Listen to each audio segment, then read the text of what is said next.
Alrighty, welcome. Go ahead and get in here. Oops. Super late stream. It's like almost 2 a.m. I just got back from traveling like maybe 10 or 15 minutes ago.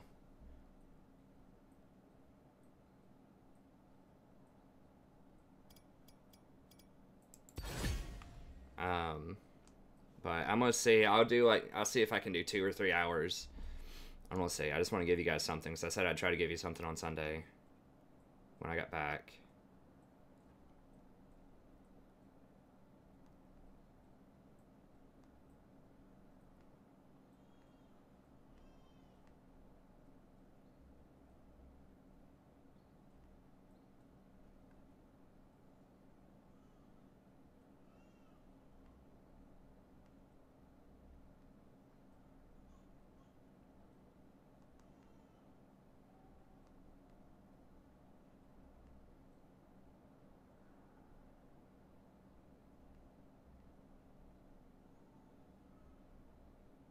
Sorry, I had to text my wife there that daughter's kind of crying in the other room, but we had to wake her up to bring her inside. So sometimes she does that when you put her to bed, and she just kind of will go back to sleep on her own. There's really nothing you can do about it. If you just go in there and keep messing with her, then she's just going to get more and more awake and be more and more mad. So you just kind of got to let her try to do her thing for like 10 or 15 minutes, and after that, if that doesn't work, you know, then you can go in and get her. Maybe I'll just put her in here or something for a little bit. Let her play with some toys or something. I don't know. We'll see. But I made the mistake of going in there to get my Fiji water that I got in a gas station when I was driving. I thought she was asleep enough where I could just like sneak in and get my water and get out, because I accidentally left it in there when I dropped her off. It was a mistake. I should have gotten some tap water.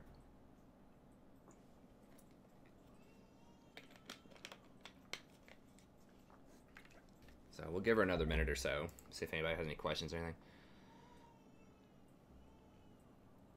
Hey, what's up? Yeah, I think the UK people would probably like it for sure.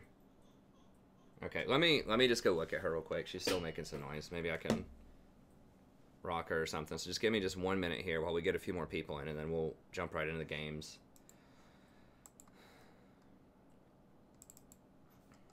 Hold on. I was hoping. She got quiet for a second. Okay, so just give me 1 minute and I'll be right back and we'll get in there.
she'll be fine.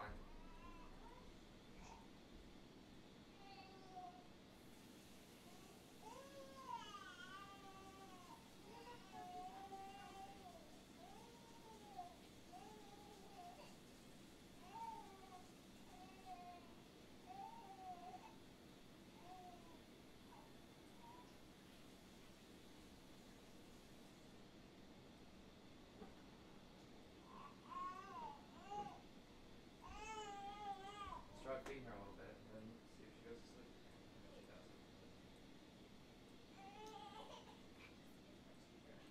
It's not her teeth. Because I accidentally woke her up and I gave her to get some water. She's fine.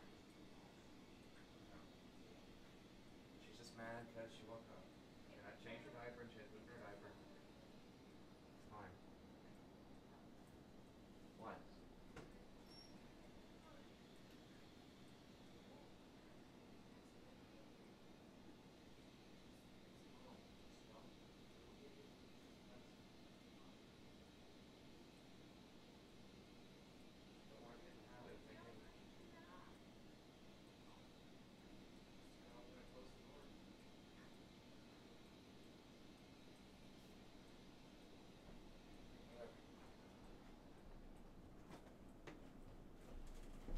Okay, sorry about that. We're back.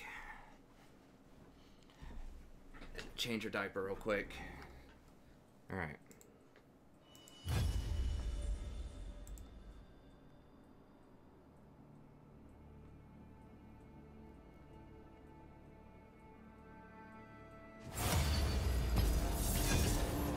Yeah, I don't know how much you guys can hear, how much the mic picks up out of that, but yeah, she's just mad.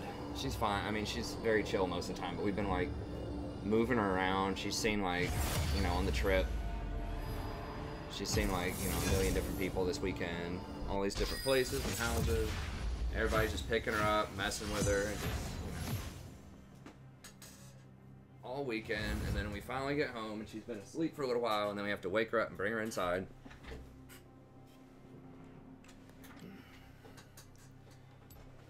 So yeah, she's just kind of pissed about that, but it's fine.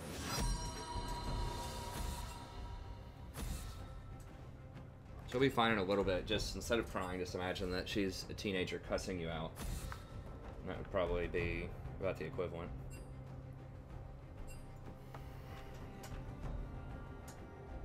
Ban Chin? Banning Volibear? What? Did I miss something? Let me get in there. Nah, it's not my birthday.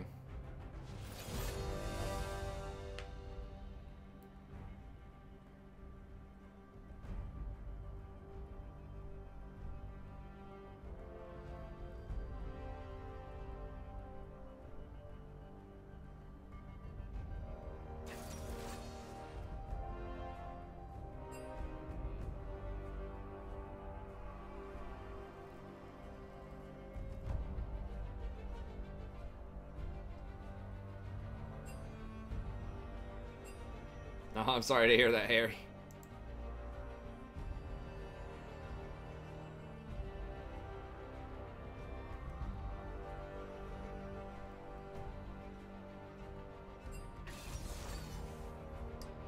Oh, let me research these people.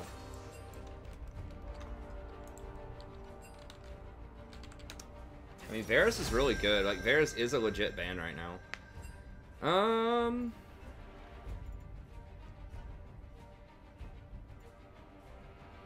Zyra's not amazing against Hecarim. We get a free lane versus Janna. Guess I'll go Rakan here. Let's dance.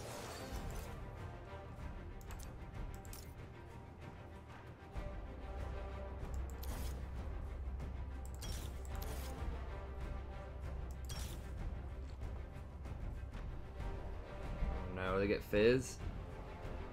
Fizz is a real pain in the butt.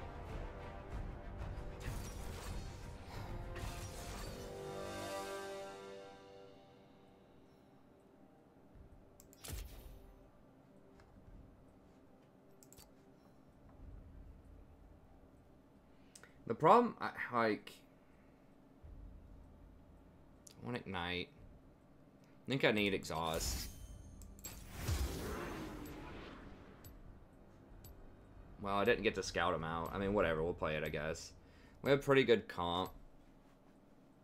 I mean, they have a good comp too, but...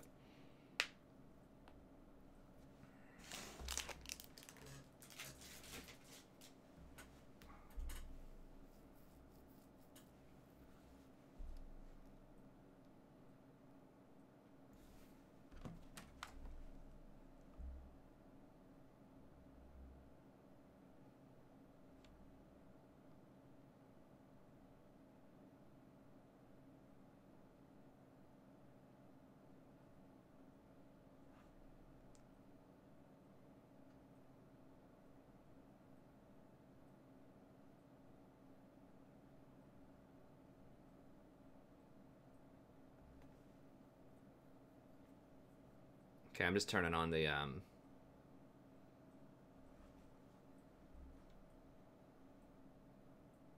thing here. Okay.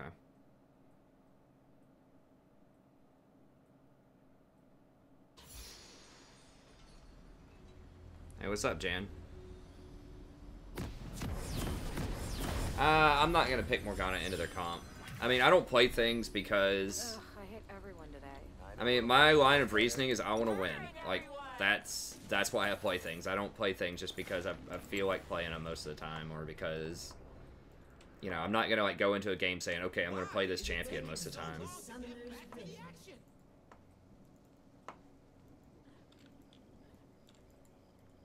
Yeah, happy birthday, Gore.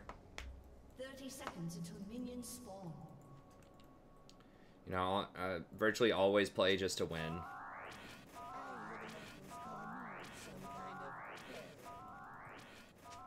Like I say all the time, I know that people, you know, always want me to play whatever their favorite champion is, but I just can't do that if I want to climb.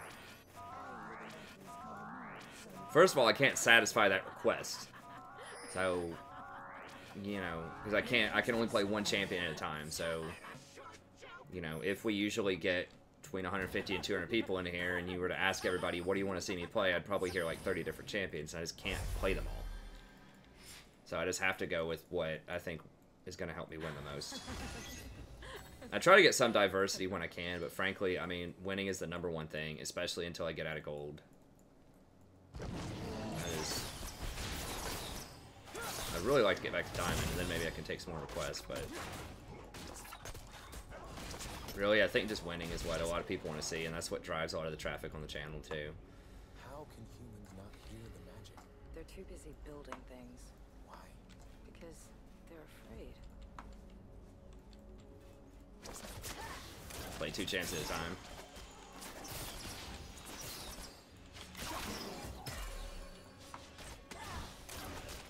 Okay, alright, bad idea. I thought Xayah, I mean, she pressed W, so I thought she wanted to go. Suppose that was a mistake.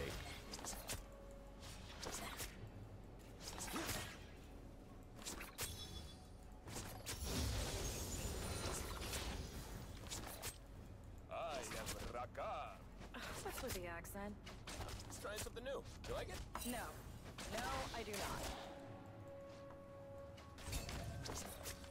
Hecarim. So Hecarim could technically be anywhere. Top is pushed in, so it makes it more likely that he would come down here, but he's going to have to loop around probably unless he started blue and went red. Which is doubtful. Okay, no, he's topside. I see him. Where'd they go? No, we're not going to be able to punish too much, most likely. What's up, Tiny?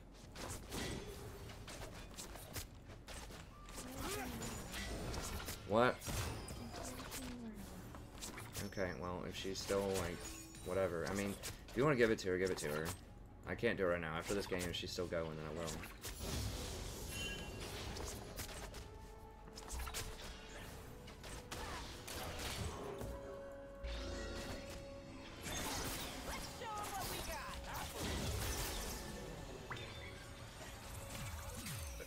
I mean, This person's like actively trying to not get healed. Okay, okay, he's top. He's gonna make a Lally Blower flash probably. No, she got out of it. Okay.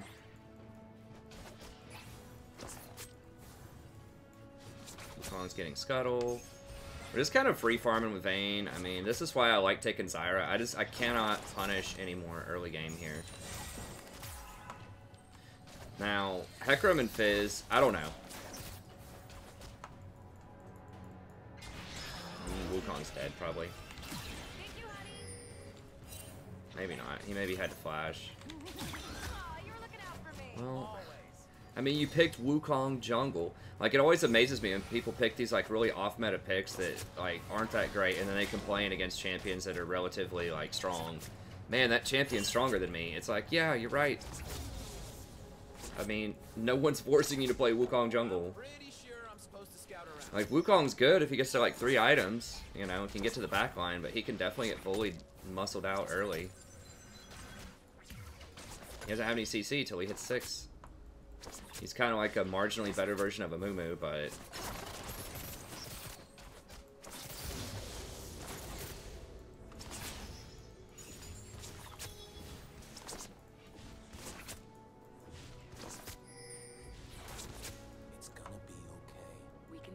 I've had people ask me, you know, why don't I put 3 points in Q? Well, the reason is, like, this Xayah's sitting at full mana. I already went aggro once with her, and she just, like, won't do it.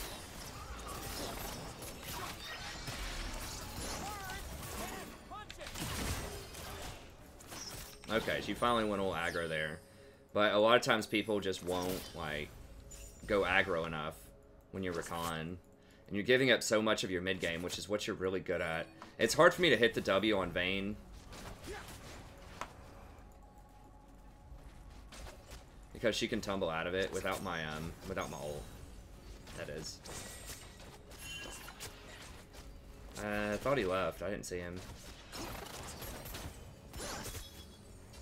Sometimes I have to watch my own back.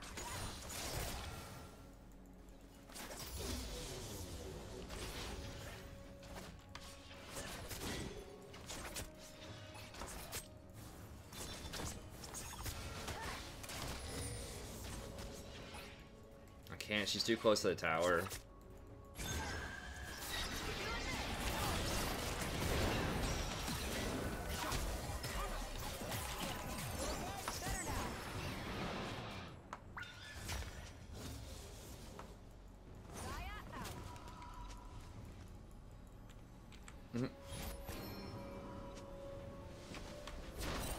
Yeah, she had to blow everything. I mean, yeah, we knew he was, like, in the area. Alright.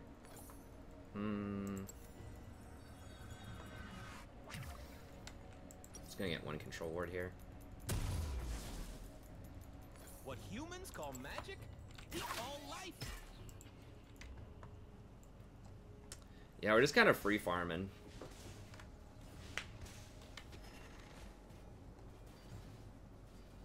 Fizz is really good against Veigar, and he's up on CS. Illaoi is winning. Illaoi should win that. I mean, Xayah scales pretty well. It's just we don't have enough, like, pressures I wish we would. I mean, I think we could have been pressuring levels 1 to 3 more. I tried, but they traded back on me really hard. Level 1. And Xayah didn't go, so I just didn't think she was going to go.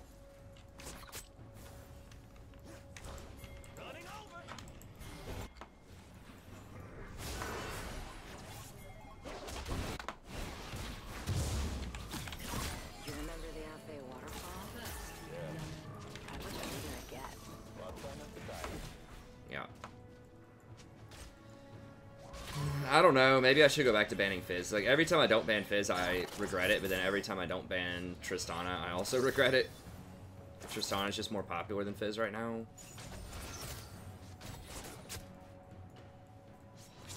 I don't know.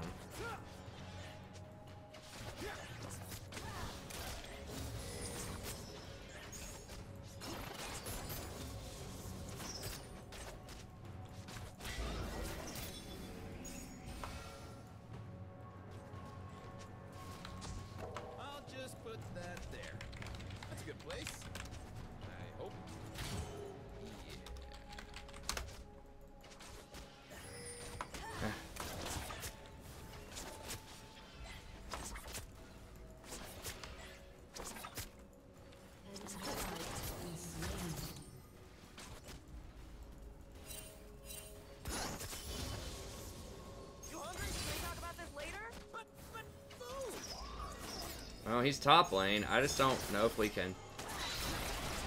She's too close to the tower, I think.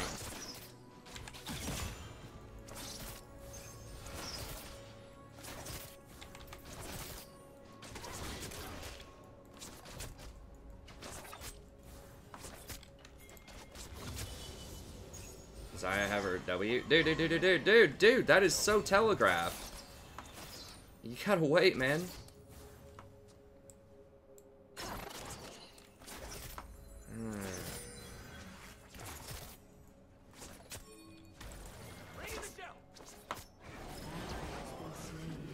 They vanished. Yeah, I gotta ban Fizz, and then just try to deal with Tristana, I guess. I don't know. Just every time, like, Fizz just goes off. Like, no mid laner can really deal with him at this elo. I mean, he is a particularly good counter pick to,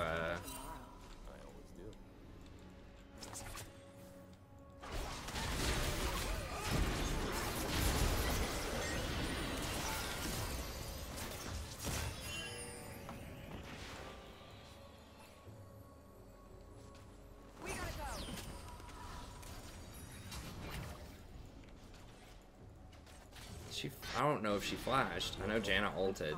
You're pushing yourself too hard. It has to be done. What are we trying to do here? Are we trying to bait him? I mean, now they know they can pretty much just straight up go for a dragon if they want to. Yeah, this is why you don't back right in front of them. I mean... How do you like me today? More than yesterday, less than tomorrow. So stupid. I mean, I don't know why she backed right in front of them. I mean, there's nothing we can do about it. They're just gonna get it. Yeah. Like, this is why you don't back. Like, she's trying to be cute and, like, taunt him, like, in lane, backing right in front of them. They're like, oh, cool, she backed? We know 100% that she backed. Let's go get dragon. Like, this is why you back over here or over here, just somewhere. Like, make it, like, not right in the middle of the lane where they can see you. Like, in theory, could we do a lot about that? Probably not, but... They might not do it. They might think we could do something about it. They might think, huh, it's a little risky. I don't know if I want to do it. But yeah, it's one of the many reasons why you never back in plain sight of the enemy, like in the middle of the lane. Like, you always back in a bush or out of sight or near the tower or something. Because they could stop your back, or they know you're back and they use that information against you. Like, they'll push your lane really hard, make you miss CS, or we'll go get dragon, or, like, the support will rotate mid and get, like, a free, like, shot at mid. Like, you just never want to give the enemy information about what you're doing.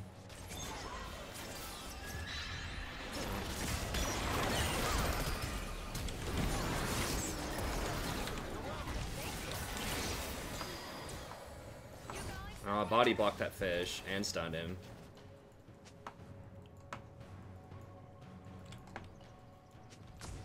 Let's see what these animals can do.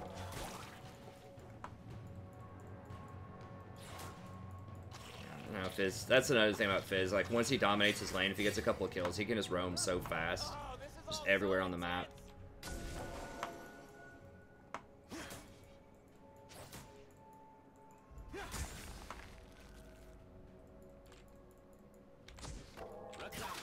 Doing his job.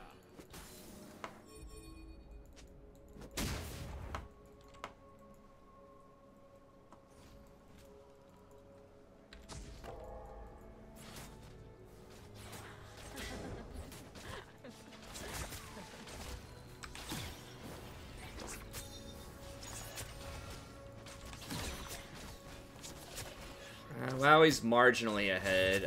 Fiora's gonna outscale her, though.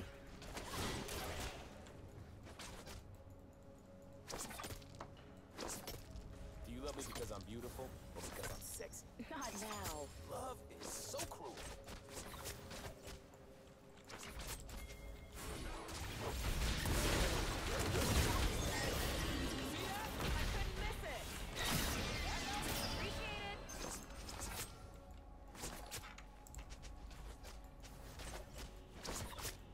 Yeah, she's really good against Wukong.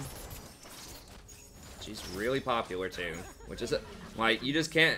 if you're not gonna ban Janna, you can't play a champion that's like not at least okay against Janna, you know?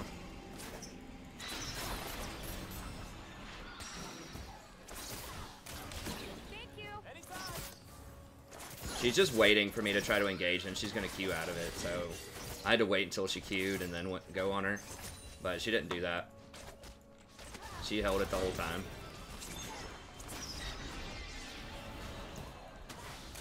Hecarim or Fizz are gonna come down here.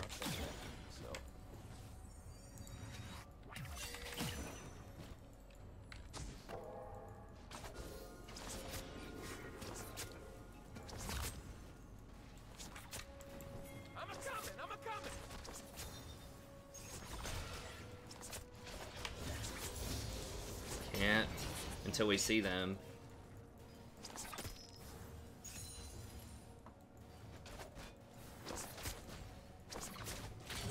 Here comes Fizz.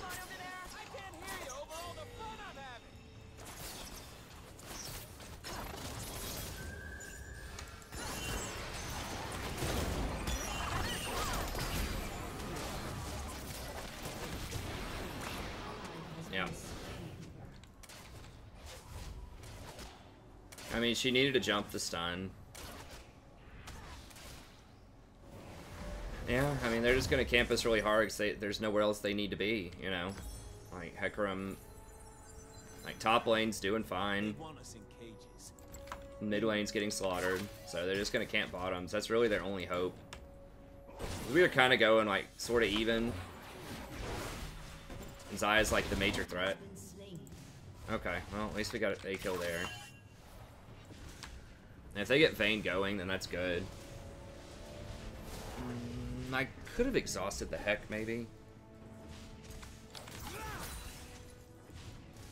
Danger is as fun as you let it. I don't think the Heck really did that much damage. I think it was the Vayne.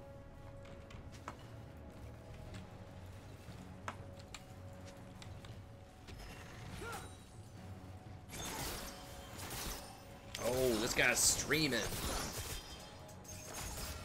Huh.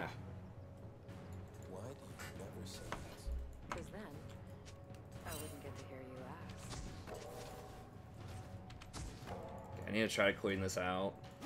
It's gonna be really hard because I can't pressure Janna.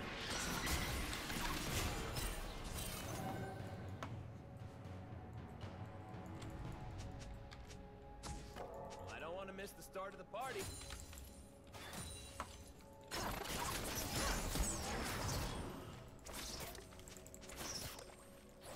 Do I make you happier, Vaughn? Every day is my life.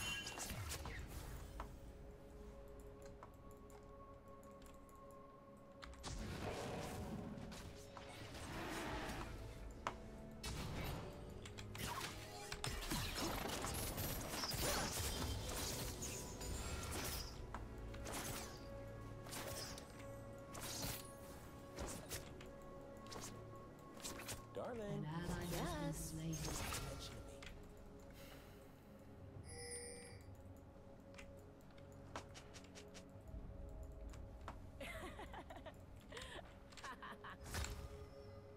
An ally has been slain. Oh, that can't happen.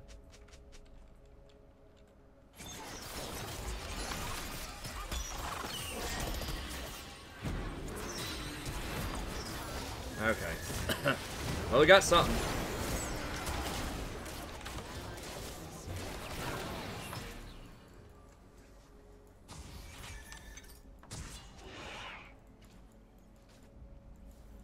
They will see me. They will see my dance.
It's not worth talking to. He has no idea how it actually works. It's fine.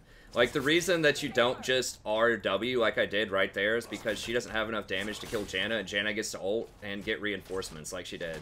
We did manage to kill her, but if she walks close enough, if she doesn't respond fast enough, and I get to run out and ult her and then W, we get that extra half a second of CC, and then she actually dies before she can ult. And then we get out of there alive. So it's worth the shot. I mean, we didn't lose anything. We lost, like, you know, an extra quarter of a second when I didn't tag her and then I W'd her. It was the exact same thing. You know I love you. What we have is And she missed her ult on her, so she wasn't able to chain it together Your turret has been destroyed. with her bind.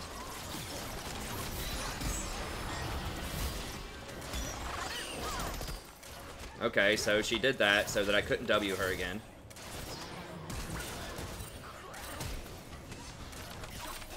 Double kill.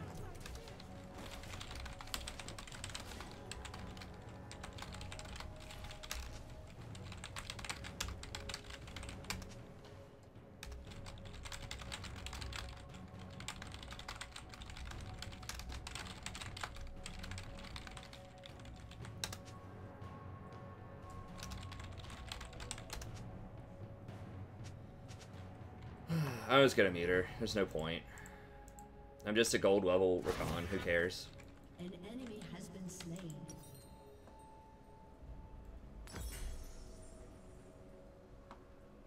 She can tell me her pro secrets later if she wants to. I don't need to understand the plan.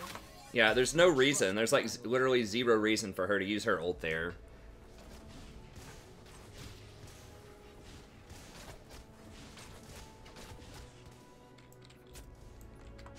Your team has destroyed a turret.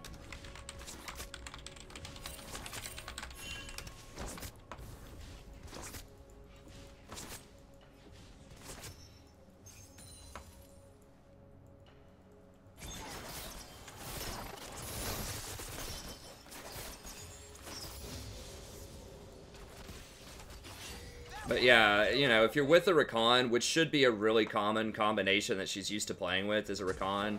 Like, when you shield first, you only have 5 seconds to do your second shield. Every road leads someplace. And you can't do that when she ults into the air. And you're waiting for the enemy to bust off the first shield.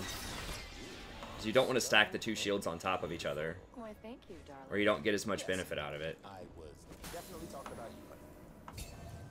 Especially if you don't have a good angle to hit her with the bind when you come back in. Ally has been slain. Double kill. Alright, well, Allie got them both, so that's good. I mean, in theory, we could still win. It's possible. It's just gonna be hard. She's just like using all of her mana in her W just to push waves. I mean, I guess Janna is middle. So, I suppose that's not terrible. Janna and Vayne aren't both here.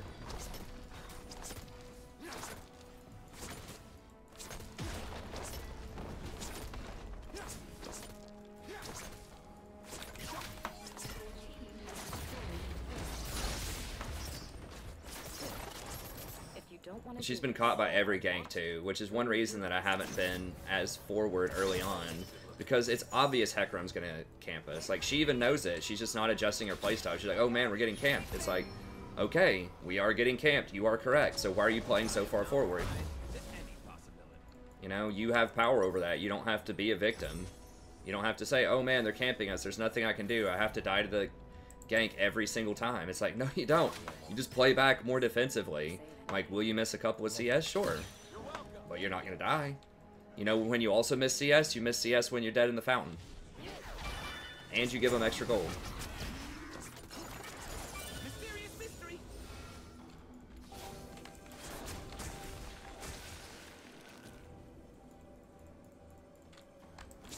Okay, at least Veigar had enough sense to get a Banshee's Veil, which is a good call, itemization-wise. Burn this place down. Veigar have. So I can burn it again.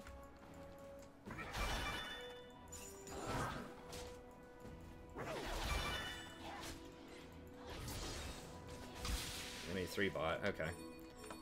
That's fine. No. Everybody's gonna be there, man.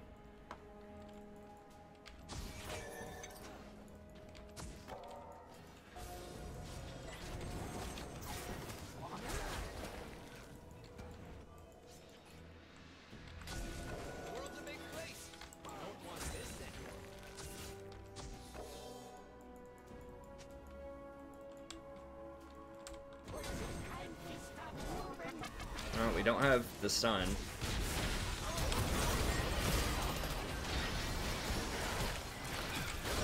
Oh my god, what was that crit? I don't even know why we're contesting this, honestly. Dude, she static shiv, like, tumble crit me for like 1,000 damage.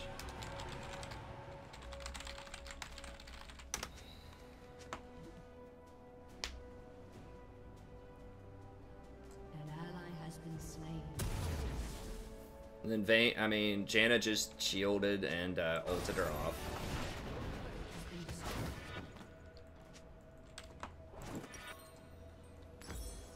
I need you to be more careful.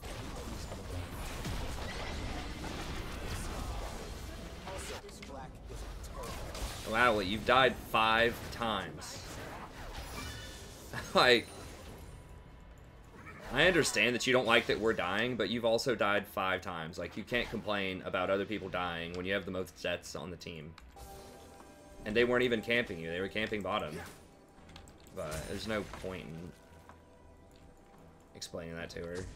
I'm gonna show people some of the strange.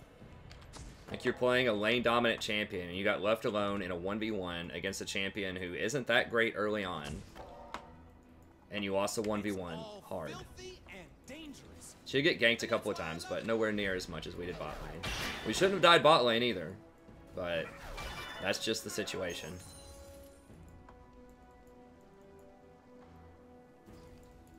I can't really ward that. They're just going to clear it. I've got to just go for more defensive wards.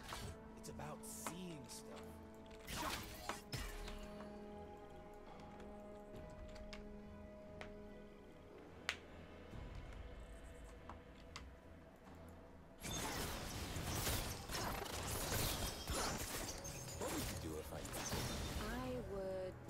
World to the ground and build a castle from the ashes. We should have just given him Infernal or just waited on a better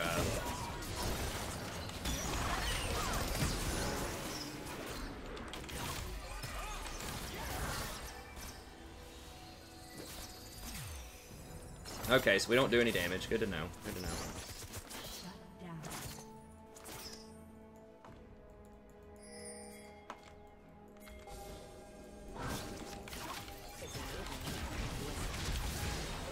For real. For real.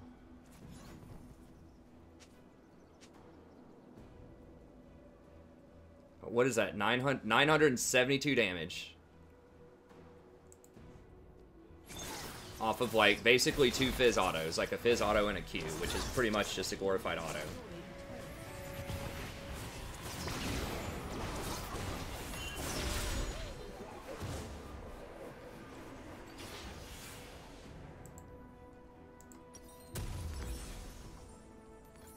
I mean, I know he's fed, but that's pretty ridiculous. That he doesn't hit me with a fish, he doesn't proto belt me, he misses me with his E. Doesn't matter.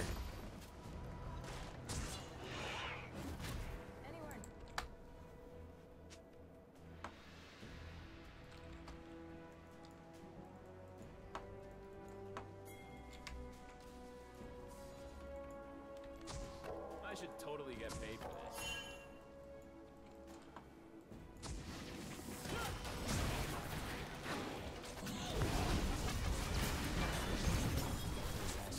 Everyone is depending on me.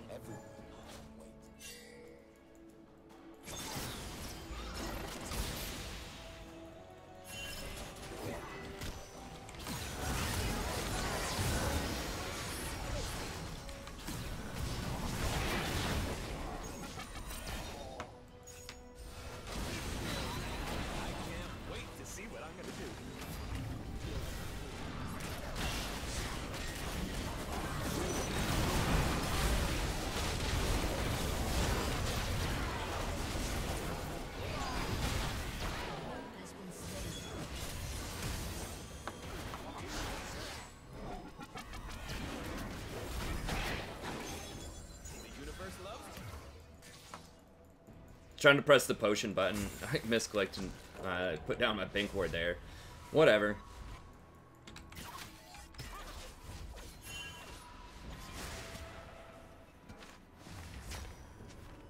Alright, well.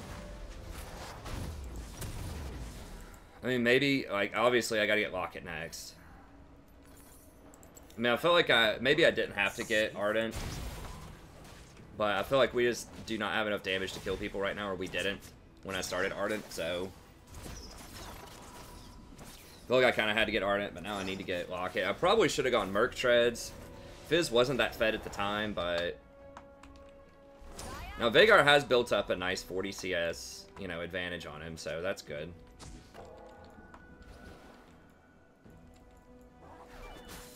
I mean, Veigar with the Banshees, you know, might be able to do something at some point.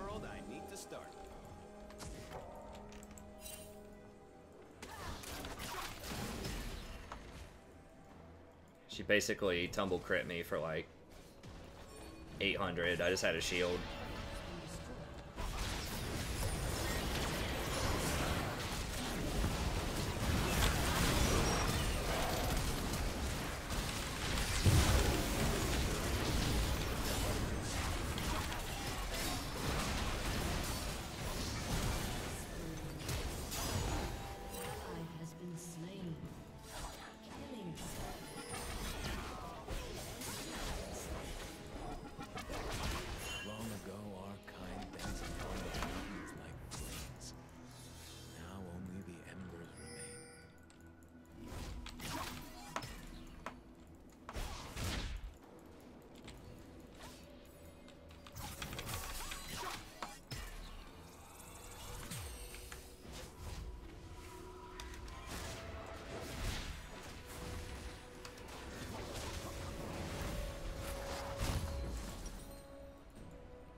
I just did not know where to position that fight because Vayne's just tumbling around invisible everywhere, so I was just trying to roll around and get to help.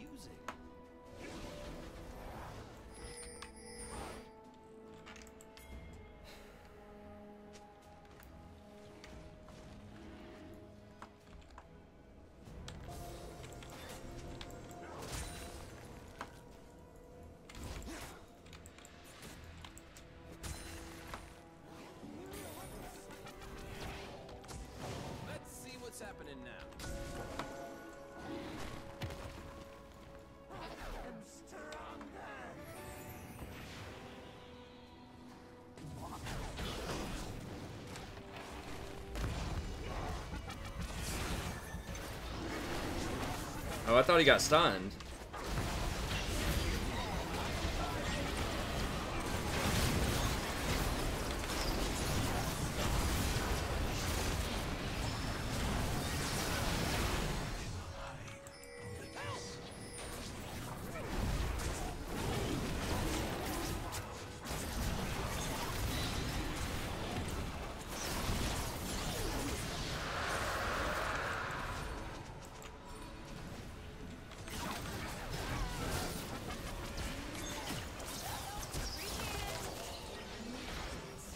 Oh, Lowie's got him. Oh, God. Please tell me you can take her, Lowie.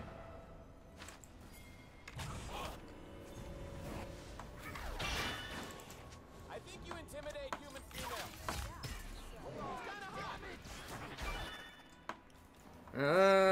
This seems kind of iffy. I mean, okay, we can try it, I guess.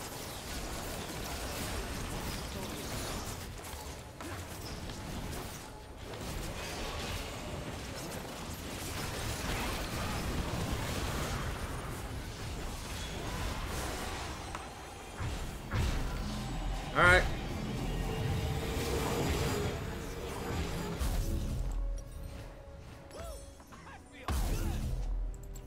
do we go? Wherever our hearts desire.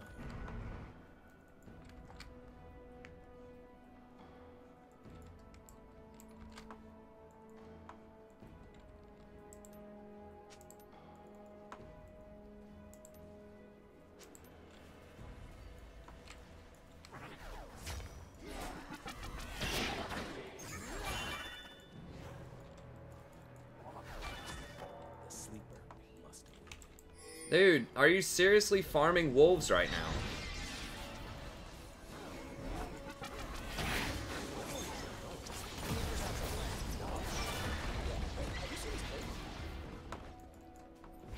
Come on, new Baron.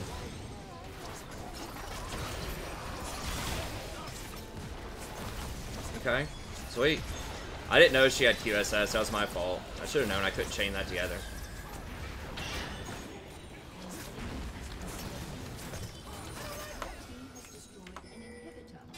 Okay. Sure.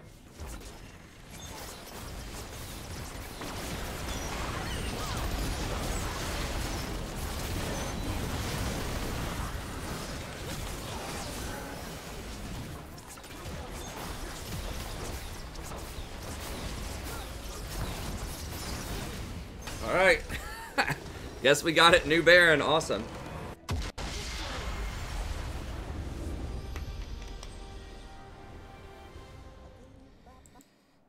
Man, that game was hard. They threw really hard. Like, not defending the Baron after that. Like, I feel like if Hecarim was closer, or if, like, Fiora came down there, then they probably could have made us back. I don't know. Like, we had pretty good damage on the Baron. Show me the stats, man. What is this?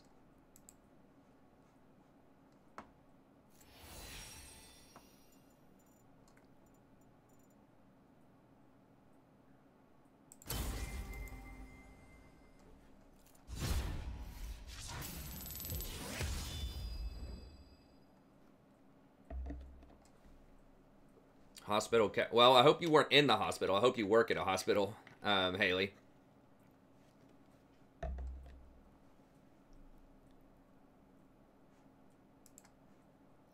Yeah, champion capsule.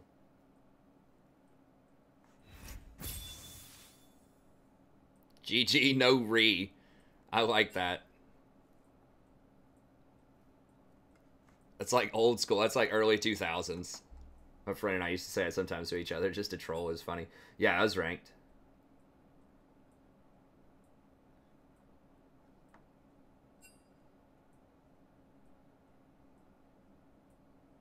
Yeah.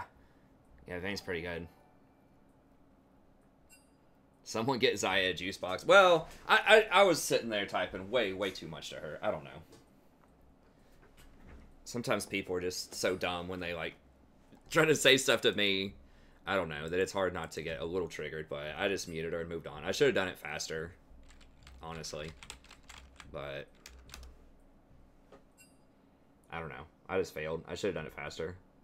There's no point. I mean, obviously, if she doesn't understand, like, what I'm trying to tell her, then she's just not going to understand it most of the time. I mean, some people will, but obviously, she wasn't looking for an explanation. She was just looking to blame somebody for her problems, and that's fine. I can be that person, as long as we just win the game. I do want to see her rank, though. She's like, thank God I'm not a gold whatever. Is she, like, plat 5 or something? She's gold 2. Remember that quote? Like, thank God I'm not gold or something? It's like, dude, you have been gold every single season. You're gold right now. You were gold last season, and you were gold the season before that. What? Like, I was thinking maybe she was Platinum 5 for the first time. Like, I was going to bet, like, gold for 2 seasons and Platinum 5, and now she thinks she's just, like, you know, God of the world, but what? Like, you can't even say, man, I'm glad I'm not gold when you're actually gold. You know, you could say it if you're Platinum. If you wanted to. You shouldn't necessarily say it, but you could at least logically say it. Anyways, that's fine. That was just funny. Alright. Well, at least we got one non-Zyra game in there, so we can check that off. I love playing Rakan, too. It's not like I like playing Zyra every game. I mean, I do. I mean, I like Zyra, of course. But I like playing Rakan. I like playing Tom Kench. I like playing all these things. It's just Zyra is so good. And if you have, you know, brain-dead 80 carries, like, in this elo, then sometimes I feel like it's really hard to win without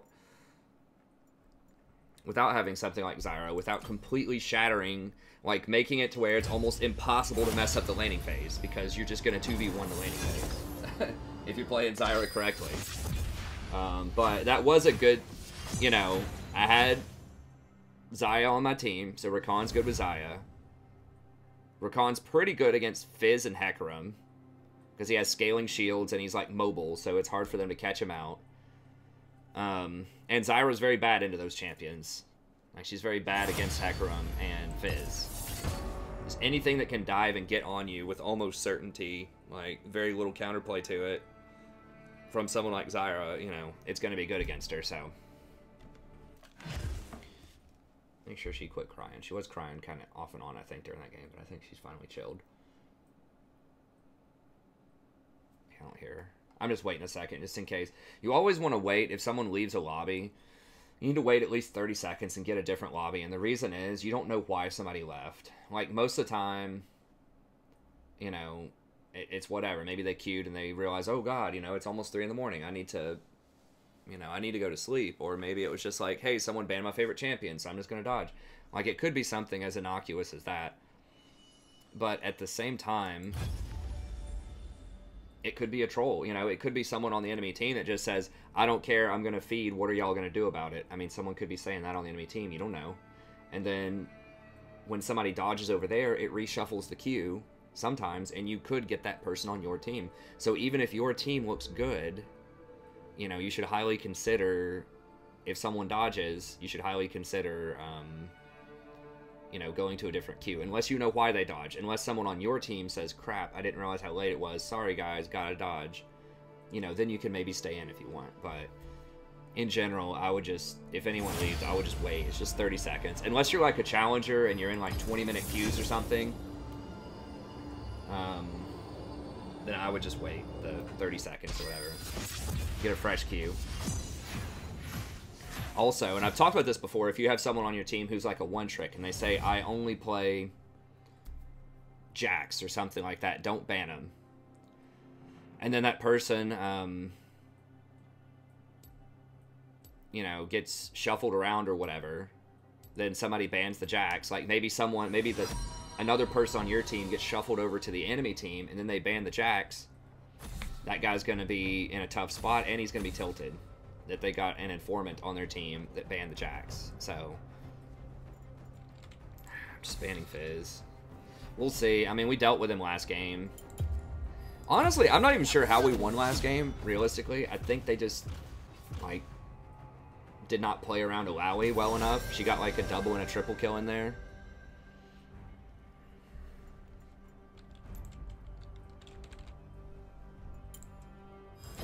Feel the thorns embrace.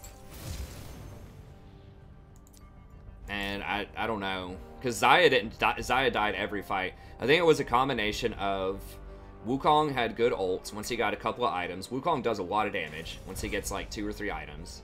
So he would drop him down to like half, and then I would CC. Most of the time I CC'd Vayne. I was really trying to lock her down.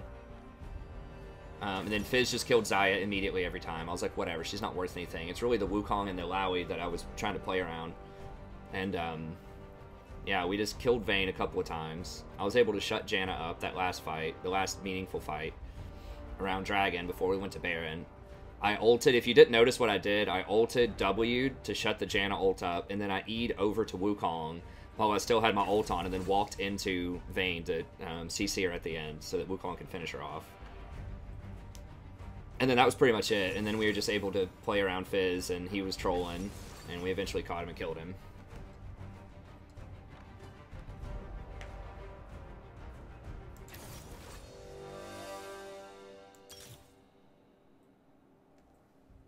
Have Rakan.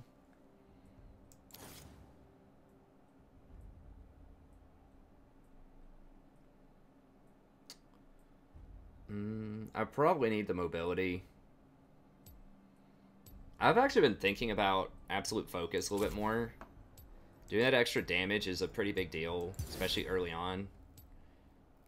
But the movement speed's just so good, because Zyra just doesn't have any other escapes. I've also tried the 10% cooldown reduction, which is great in the mid to late game, you know, for having more ultis. That's really good, but I don't know. Like, the 3% move speed is like 10, it's like an extra half a brown boot. It's like 11 extra move speed or something. 10 or 11 move speed.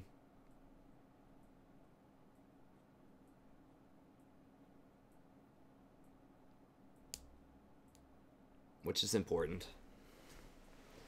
So I don't know. We'll see. I need to do the math and think about like if it's worth rushing like Oblivion, Orb, and Haunting guys. The problem with that build is it's like it basically comes down to, okay, what? Oblivion Orb gives you 25 AP. Completing Leandri's gives you 45 extra AP over Haunting guys. So you're losing 20 AP. So you basically, is it worth it to have 20 AP and the Leandri's second passive, which is 1% max health per spell burn, which is insane. I've done the math on that in my AP itemization video I released like 3 days ago. Or would you rather have 15 spell pen? Welcome to Summoner's Rift.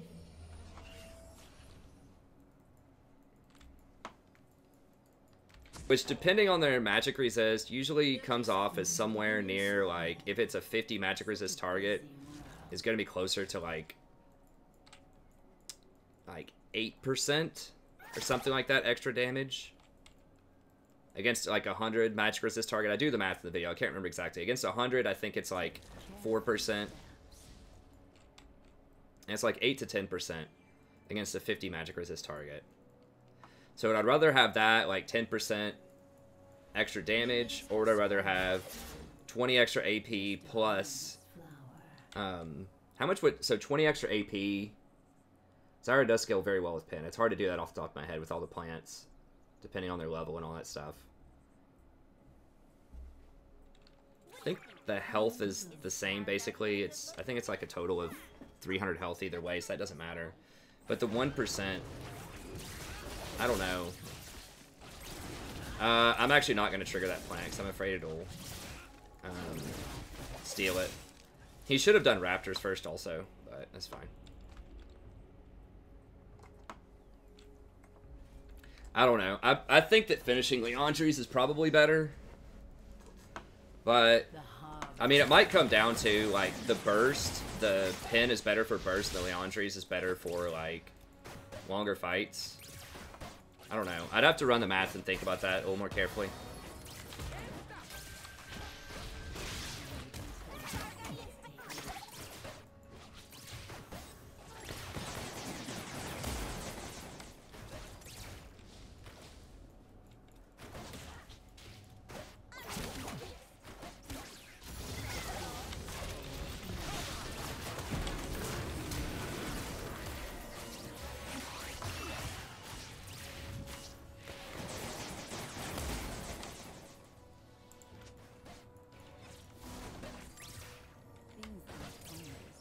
Oh, she healed. Okay, I thought that Misfortune healed, or Jinx healed, okay. I thought I was okay, I don't know, maybe not.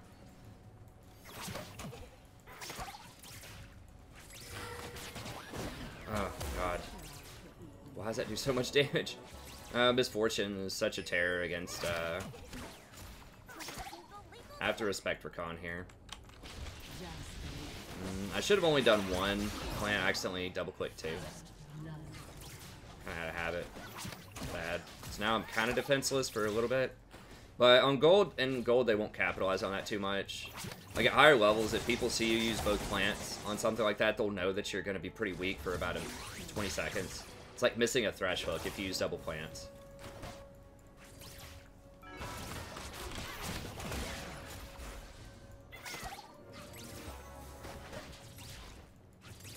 Accidentally planted the seed in the wrong place. Pretty...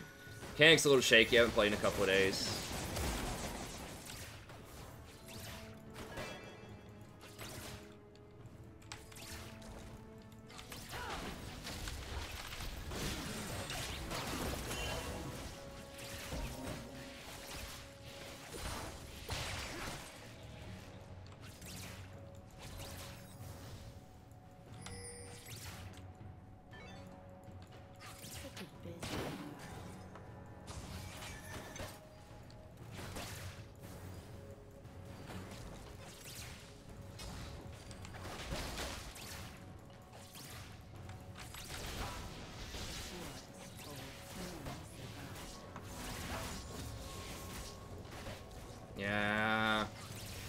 might need it back. Rakan feels like he's actually pretty decent against Zyra. I played against him twice. So he has nice engage, and he has that repeatable shield, which makes it pretty hard to poke against him. This guy hasn't even really, like, gone for any Qs, and it still is, like, feels like it's kind of tough to... Hurts. Who's... Oh, it's Rengar. We gotta get out of here soon. I'm dead. Hopefully she can get a revenge kill. Oh, God. Hit her! Hit her! Hit her! Oh, if she would have switched targets... I thought she used her heal earlier. I guess not. If she would have switched targets, I think she maybe could have forced a flash out of the misfortune. Just a harmless flower.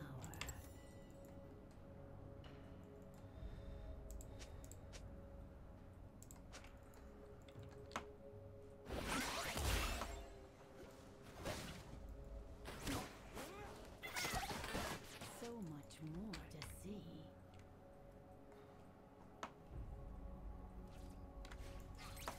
Yeah, I guess I should have backed up and just respected him a little bit more. I thought maybe we could at least trade when I hit him with the E. The Jinx doesn't have any items yet, which, you know, I know that. I just miscalculated it, I guess. An enemy has been slain. We gotta go one more, then she's got it back.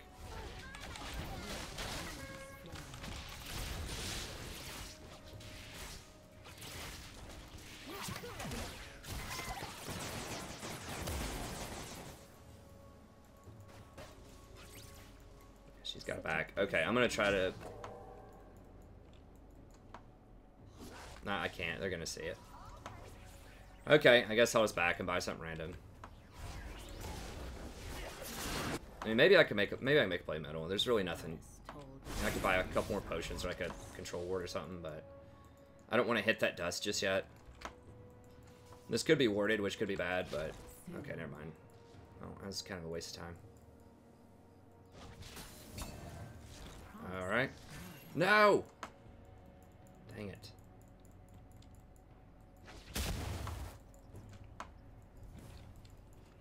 I wanted the,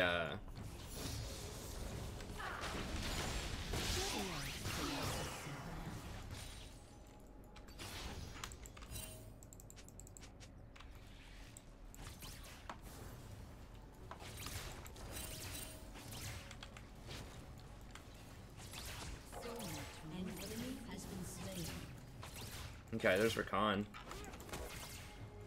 I can't miss this experience.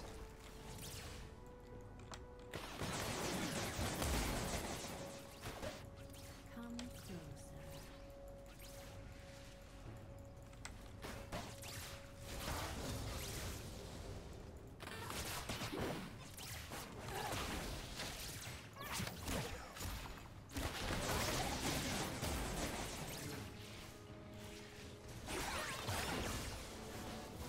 Rengar's middle. We're about even on CS. She's going to be a lot stronger at level 6, which she just hit 6, so... Okay, good. Anytime you can get any value out of those extra seeds is wonderful. They're just like free plants.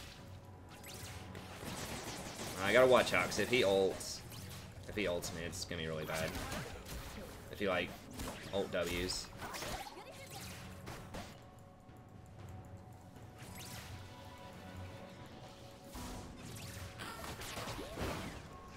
What? What is the physics on that? What? That was like 180 degrees. Yeah.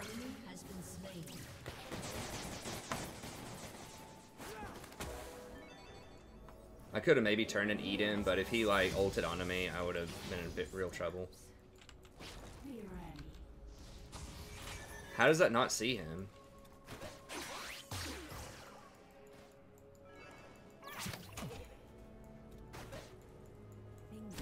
Sadie, don't. No. Just sit down, Sadie. Just chill. Please, just sit down. She's gonna try to come get my lap, and then she's gonna squirm around and get up in a second.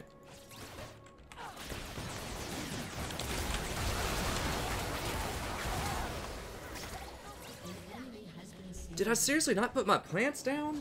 God, dude, this is terrible. My mechanics are so bad this game.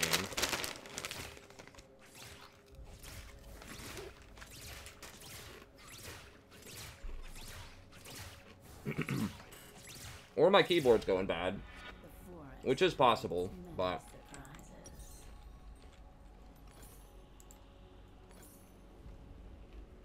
that was pretty awful.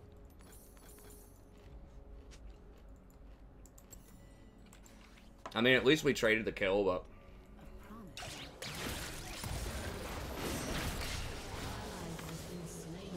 if she just kept running instead of turning, she could have made it out.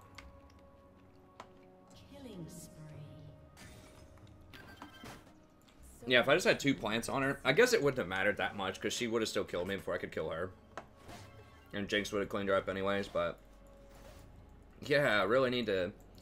it's been several, like, misclicks this game where my plants haven't been where I wanted them to be.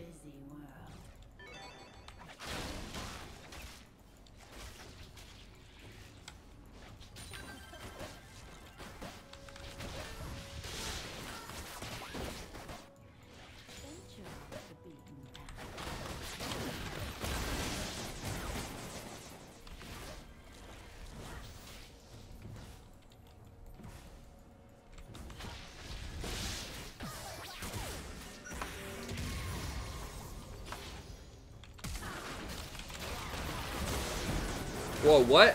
Whoa, what? God bless. Damn heal. Well, she's gonna back, I guess. The Recon shield and the heal. I mean, we don't have to do anything heroic down here. Oh, he got her. Okay, good. And I got the assist. Nice. That's actually really important, not only for gold, but for stacking my eyeball collection.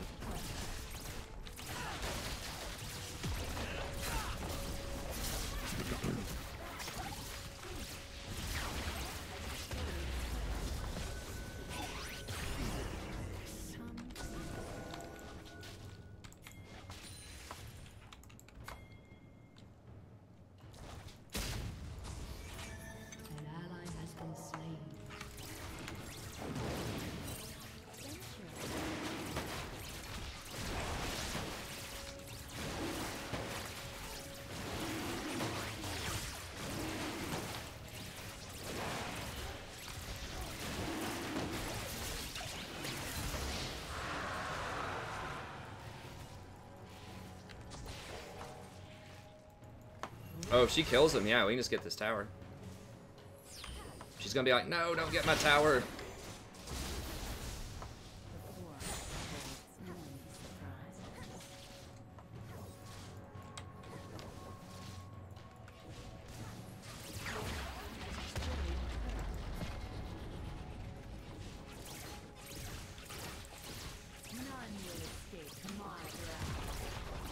Why do they turn like that? What? That is so troll.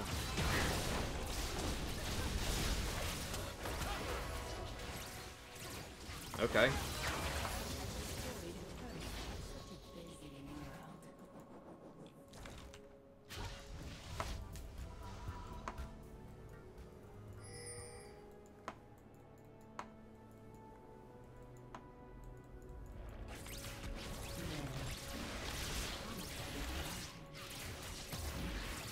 And she's going hard on this macro. I like this. Like, we really need to buy, but we just have them on the back foot so hard right now that, I mean, why not, you know?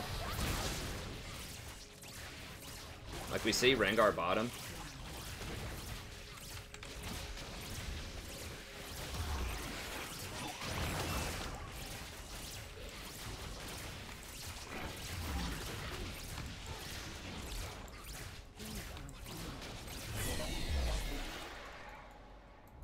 Okay, sure.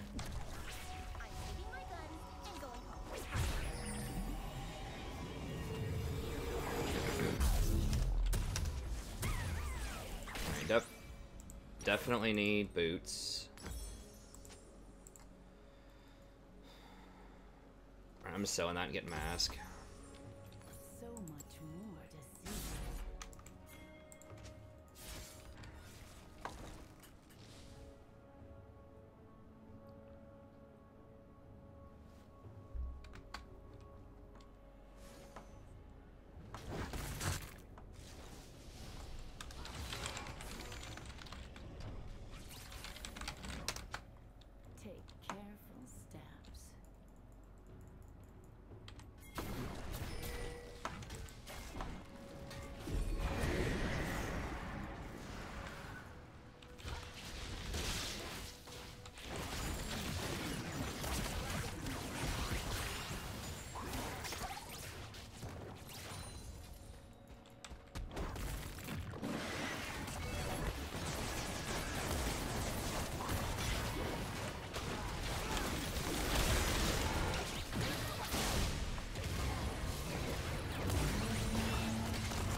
Okay.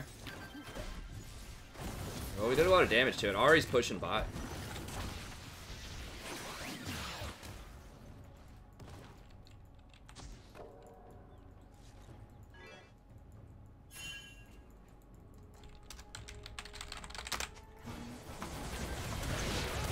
Oh, Jesus.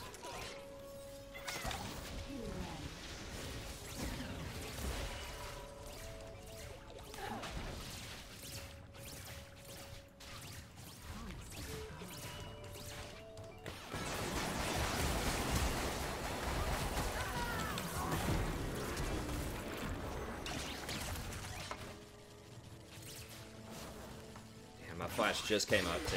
Well, Ari's gonna get bot.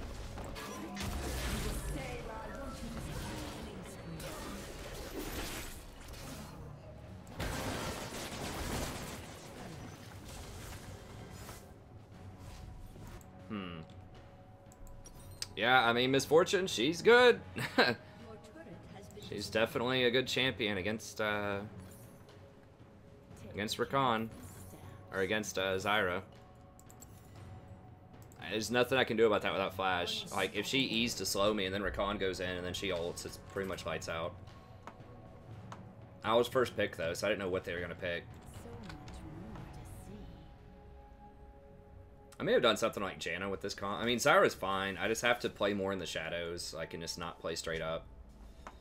Like that, where they can see me.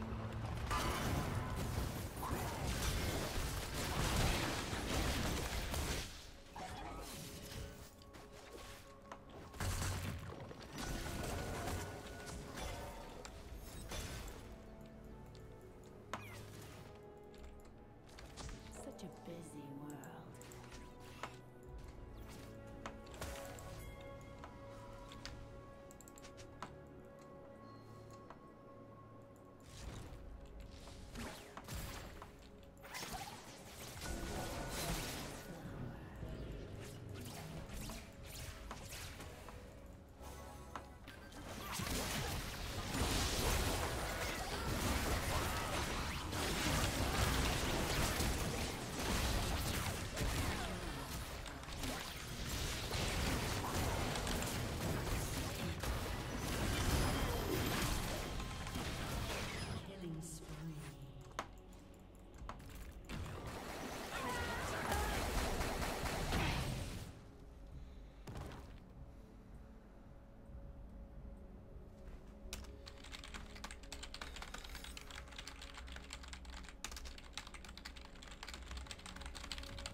Your team has destroyed a turret. Well, I might be forced into try and out-ward this game. I don't know, because I just don't have enough for blasting wands.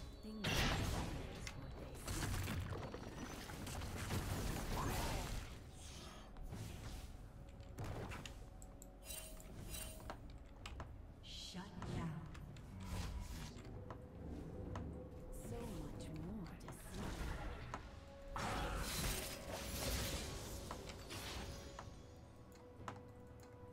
Like, the pin is very good for, like, fast fights. I still don't think upgrading the complete Morellos is a good idea unless you really, really need the healing debuff, but maybe getting the orb is worth. That would give you a much faster power spike if you went orb haunting guys, sword boots. Okay, well, they didn't get dragon. Like, they didn't gain anything off of those kills, but...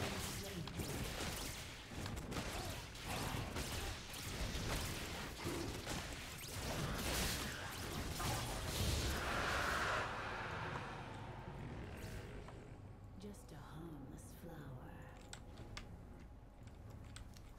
I need to go try to give Camille more vision.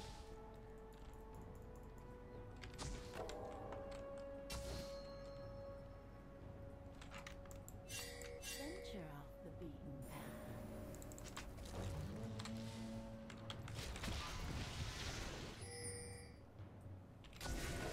Damn it, I was hoping I could see that. She's got it in a really weird spot. Come closer.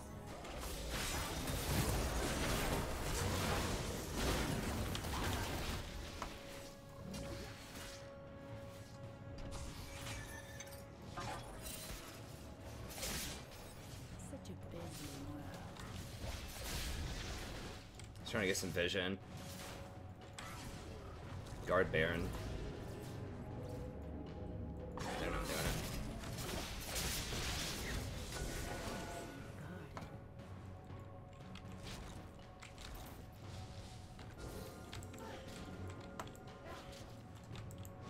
That is a pretty annoying spot to put a ward. The forest holds many surprises.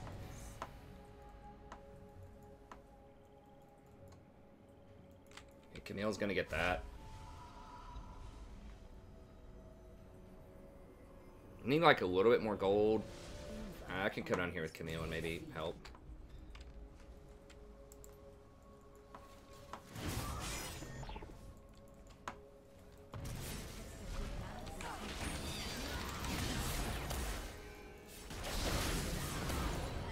Okay.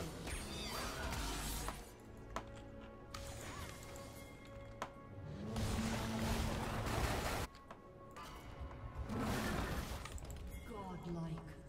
Come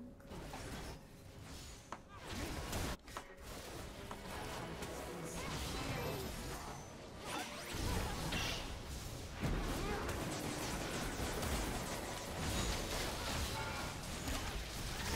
I bless Rakan.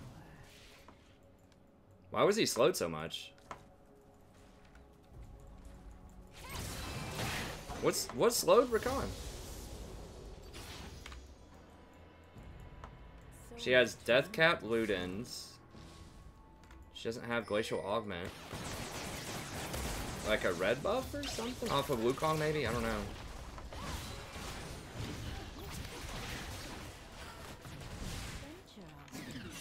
I don't have wards. Lads. Oh god, for real? No, get out, get out, get out.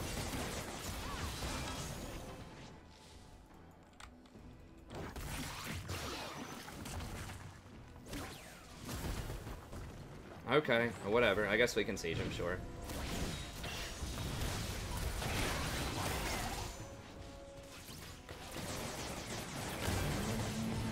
I'm dead.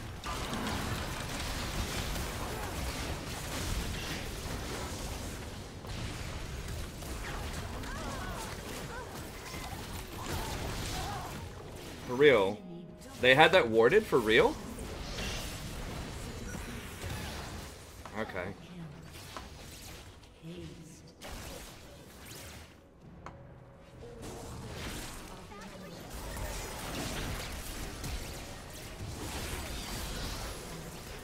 No, she's attacking minions!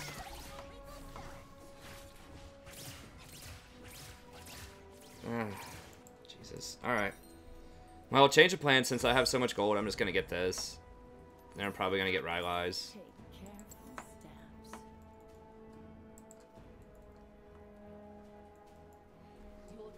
Veigar's really good also. I mean, their whole team's pretty good against Zyra, except for Ornn is not amazing, but I mean, his ult, it's really hard for me to dodge it without flash.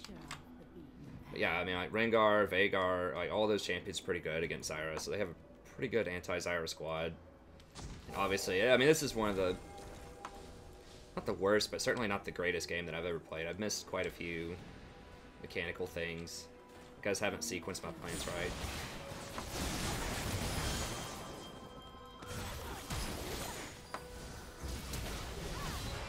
Like, when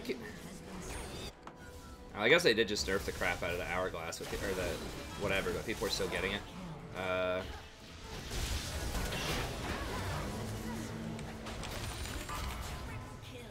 Jesus.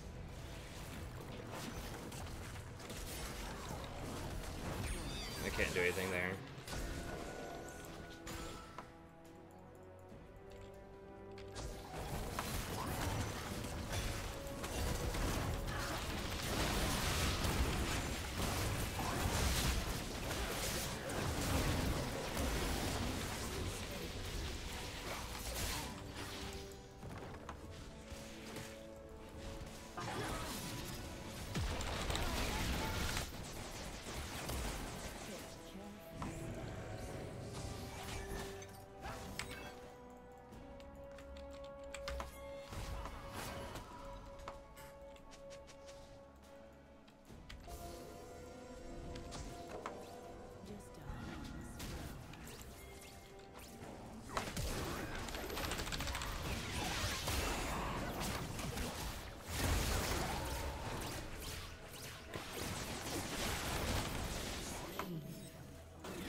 God, my wrist. I don't know. I did something weird to my wrist.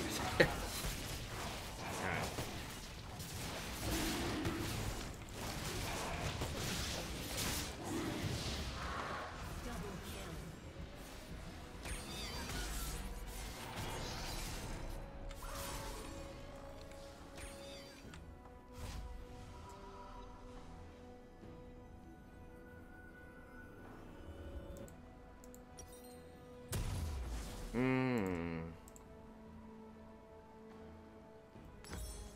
Okay, fine. Actually, yeah, that's what I gotta do. It's fine. I need more wards. We're starting to get, like, vision's becoming pretty important here, and they are cleaning up some of my wards, so. I didn't have enough to complete Rylai's there.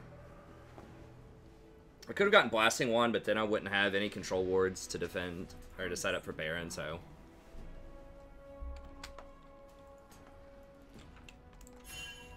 There, that thing. There. So much more to Oh god.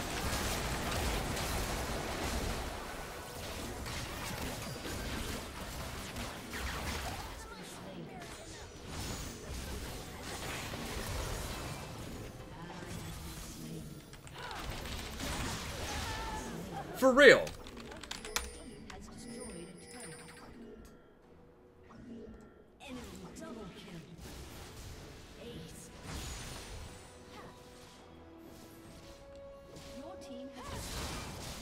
I guess I shouldn't have done it. I guess Ahri probably could have killed her anyways. I just didn't think she was going to be able to get any spells off. Did she just, like, single auto-attack me and dealt, like, 500 damage? That was dumb, I suppose. I could have just thrown an E and then run away. Like, I didn't have to put plants on her. I don't even know how I got within auto-attack range. Like, I was, like, right here, and she's, like, right here. I guess maybe it was just at the very tip of her auto-attack range. Or maybe she shot me with a Q or something. Has slightly longer range.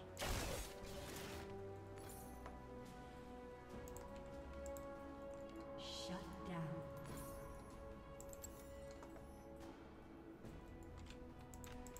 Come closer.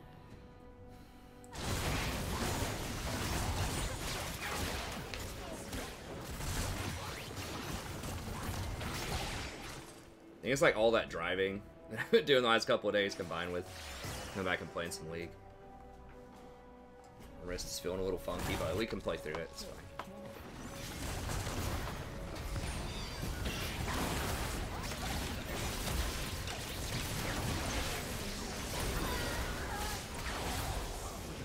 Well, whatever.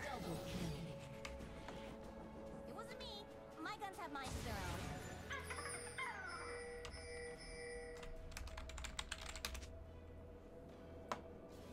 I mean...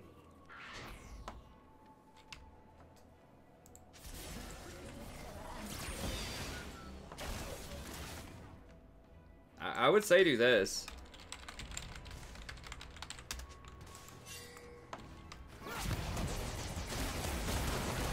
No, just leave, guys. Just leave.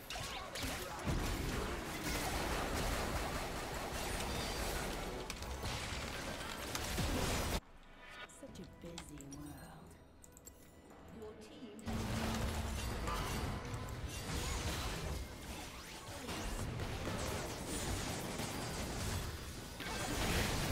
Alright, I mean, Ahri's just fed as hell, I guess.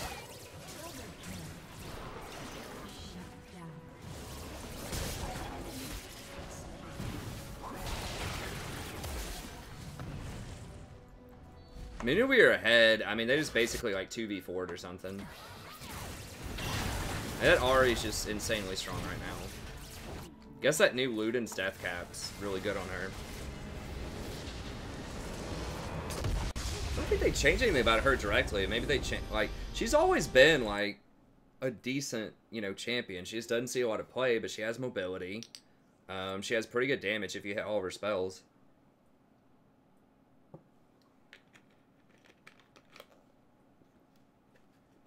I like her. I mean, she's very safe. It's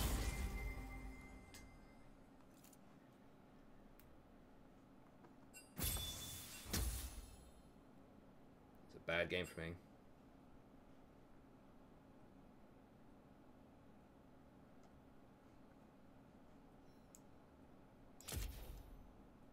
Feel bad. I'm pretty sure that 80 carries the only person that only a mother could love this face.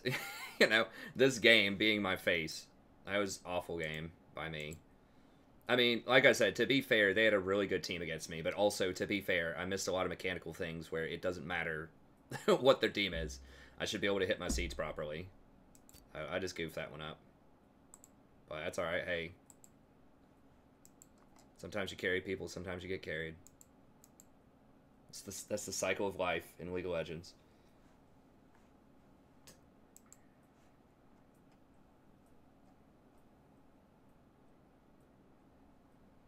Kennen's okay. Like, the problem with Kennen...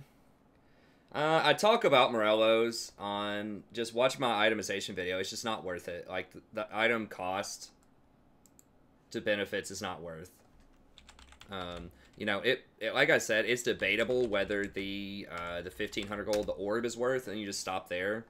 But you would only want to finish it, like, really late in the game. It's just not worth the cost. Let me pull it up real quick. I'll just look at the Google Doc. I'm not going to go through the whole video, but if you're interested, just watch the video. Did I not put it to the top of the page? I guess not. Okay, let me... I keep forgetting this is in manual order and not newest order. Let me edit and I'll move this to the top of the page. I just did this a couple of days ago, like in-depth itemization, breakdown. There we go.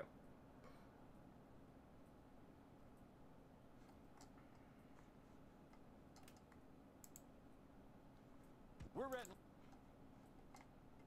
So check this out if you want the details, but the TLDR is in the Google Doc here. I forgot I need to add the timestamps. That was when I was on like 2 hours of sleep. But I wanted to get it done, and I had class the next day. But basically, if we look at like Morello's down here, I think I put it in kind of the value trap territory. Yeah, Morello's. You basically get roughly like 109% gold efficiency on it. You're paying a lot. Like, it might be worth a little bit more. I mean, you could maybe make it 120, 125%, depending on how much you're valuing Spell Pen. And I go into all the different scenarios in the video with this, but it's really, like, 125 is, like, the max efficiency on this item. And it's just not enough when you compare it to other items. Like, most specifically when you compare it to Liandry's, which is, like, 189% efficient. This is the hardest one for people to understand. It's not hard for a lot of like really great analysts to understand. Like if you watch Scara's patch notes or Last Shadow's patch notes, like LS, I listened to those when I was driving over the weekend just to see like if they had any other cool stuff that I'd missed, and they did. They had some cool points, but everyone agreed that the new Liandry's is just like ridiculous. They didn't use the math like I did. They just kind of eyeballed it and thought about it for a second and said, "Yeah, that's really good." But I mathed it out here for you. I spent a long time on this item, too. I spent like 30 minutes just talking about this item in the video. So if you want to know, you know, check that out. But yeah, like Liandry's is a lot stronger. And then on Zyra, if you're going to get Liandry's, that makes Rylai's a lot better. And they buffed Rylai's, gave it 10 extra AP. So if you consider the slow with Liandry's, then it's worth about 172%. Something like Death Cap is ultimately worth, you know, as a third or fourth item, about 143%. Void Staff is somewhere in the neighborhood of 122% if you have Liandry's plus Rylai's, so it's a decent third option. Yeah, there are just better options than completing Morello. And those are really, like, what you want to do. Like, you can get Morello as, like, a third or fourth item if you're against Soraka and other people just aren't, like, buying the Executioner stuff, the Grievous Wounds. You could consider getting it, but really, like, you have to get Liandry's all the time. And then, you know, you probably want Rylai's. That's what pretty much every... Last time I looked, every, like, pro player who was playing Zyra, that's what they were doing. It's not just that, though. It's not that I just copy and parrot, like, what all the pros are doing. Like, I think critically about this and do the math, too. And then it just... Oftentimes, like, 80 or 90% coincides with what pro players do. You know, because they should know. Like, they're pro players, and they have, like, teams of analysts and people, like, analyzing these things. So some people are getting Morello, for sure. But virtually everybody's getting Liandry's. most people are getting Rylai's in addition to it. And then if you want to get Morello's after that as a third item, it's decent.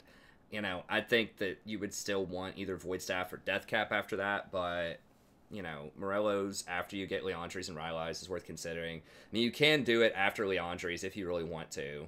Like I said, you know, there might be a build where you go something like Sork Boots, Oblivion Orb, Haunting Guys, and then finish Leandri's if you want an earlier power spike. So there's some versatility in there. But it's definitely Leandri's, and then after that, it's kind of like, you know, you can sort of figure it out. You can sort of choose, but like it's in the conversation. It's just like most people would prefer to get Rylai's after Leandri's. All right, we'll go on to the next one here.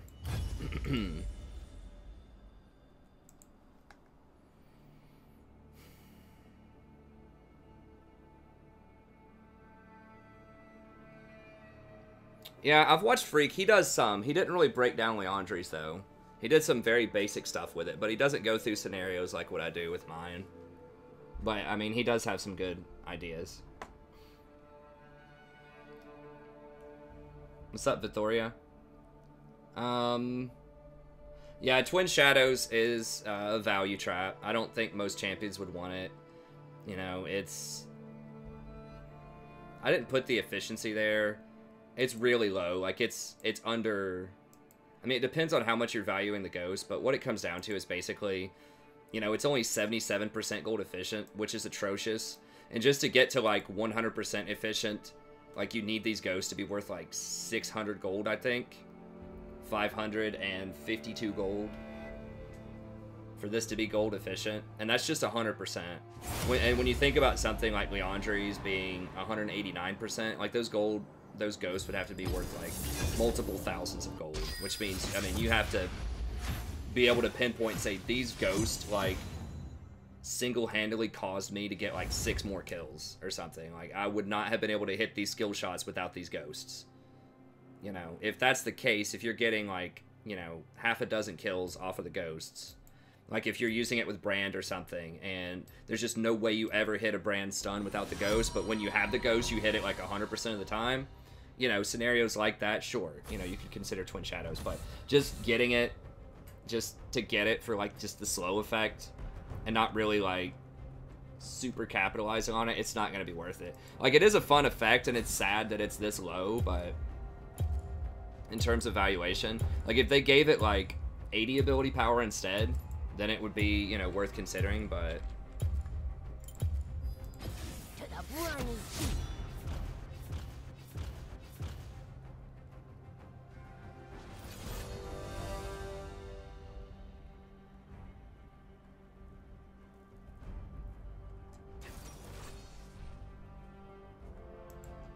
So that's what I think. I think it's a cool effect. It's just a victim of, like, being a cool effect that's just not very cost efficient. 90 seconds, too. If it was, like, 60 seconds, you know, even at this price, if it was, like, 60 seconds or 45 seconds, if they just went all out and they're like, okay, you're going to be able to slow and just, like, get really good vision of the whole map with this item, even though it's not going to be that gold efficient, then that might be worth it. But it just doesn't do enough, and the 90-second cooldown just...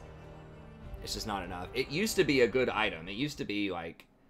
I don't even think, honestly, it was that overpowered when it was really good, but some mid laners started getting it. If we look back at it historically,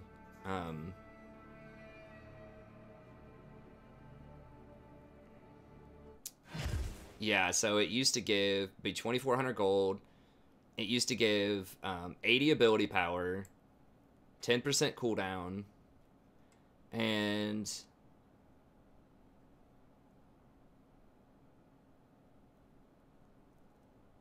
it used to reduce the cooldown by 40 seconds per ghost that you brought back. I don't remember what the base was, but I remember you could get it down to like 40 seconds or something if you hit people with the ghost. And it used to slow them for the full amount, no matter what their range was. It's 80 chill. So it used to slow them by 40%, no matter what. Like, you could do it point blank in the face and it slowed them by 40% for 2.5 seconds. That was really strong. Now it's a lot less, so you have to do it, like, from a distance. This doesn't have all of the changes. Because before they removed it, they nerfed it really hard. It used to be part of Frost Queen's claim, I guess. So then they nerfed it when it was part of Frost Queen's. But yeah, if it was something like this, if it was like 80 ability power, and, you know, you could get the cooldown really low. The reason that they nerfed it is it was like making it so safe, because you could just randomly cast the Ghost, because it used to be on like a 40-second cooldown or a 1-minute cooldown, something like that. You could just randomly cast the Ghost, and it would just like check their entire jungle for you. And like pro play, it was starting to get too good. So, I don't know. It's a victim of being cool, but they just kind of have to nerf it, especially for pro play, because it gives too much information.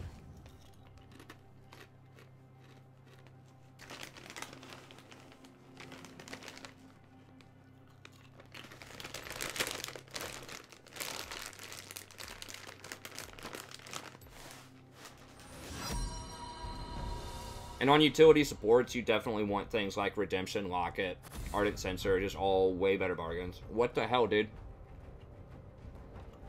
I guess I should have hovered Zyra. Sadie, sit. Just sit.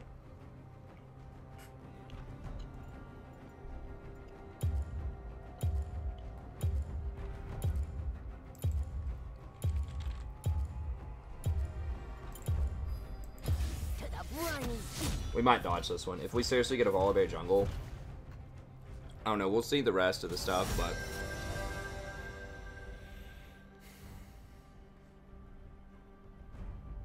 I mean, I don't have a good answer to Janna. Like, I could play Brand, I guess, but he's a lot more dicey than Zyra is as a blind pick. I guess I just have to Janna. But, just fair warning, I might dodge.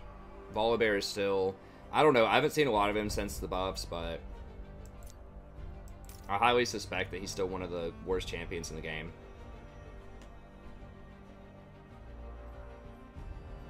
I mean, has it really changed his win rate that much?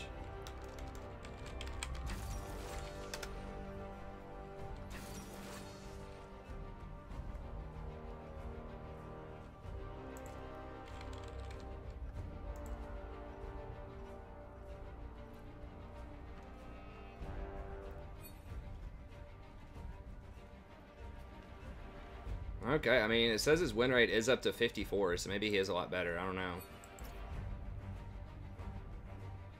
Okay. Maybe I just haven't seen it yet.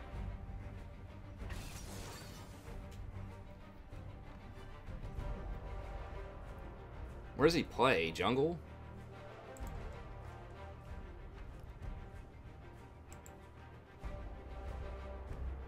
Okay, so Warwick still edges him out, but just barely.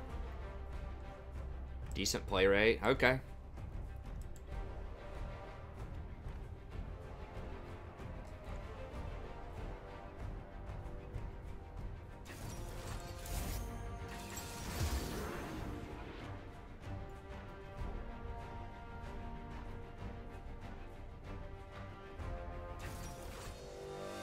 What are you doing, Sadie? Just hanging out? Are you working? Nami, huh? Well, we do get second wind, which is really nice. Alright, that's fine.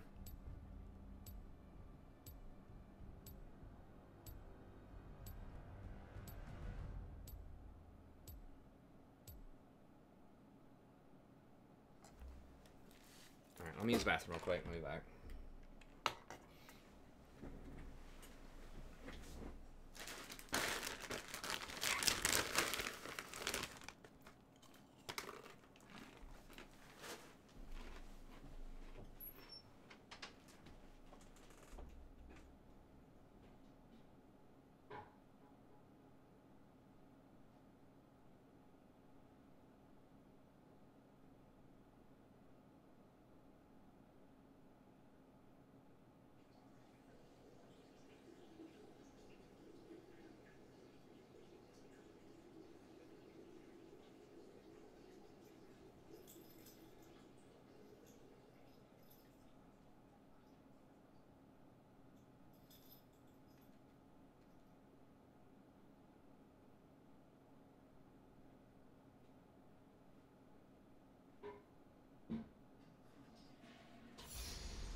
Summoner's Rift.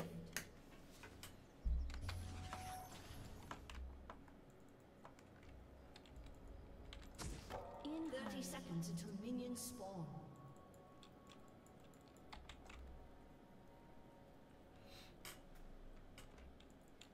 So we can't play this lane that aggressively. I really wish somebody was like standing here right now. I don't get the whole like go AFK at a tower.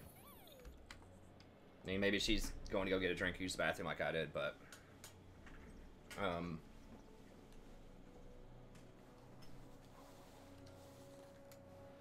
Minions have spawned.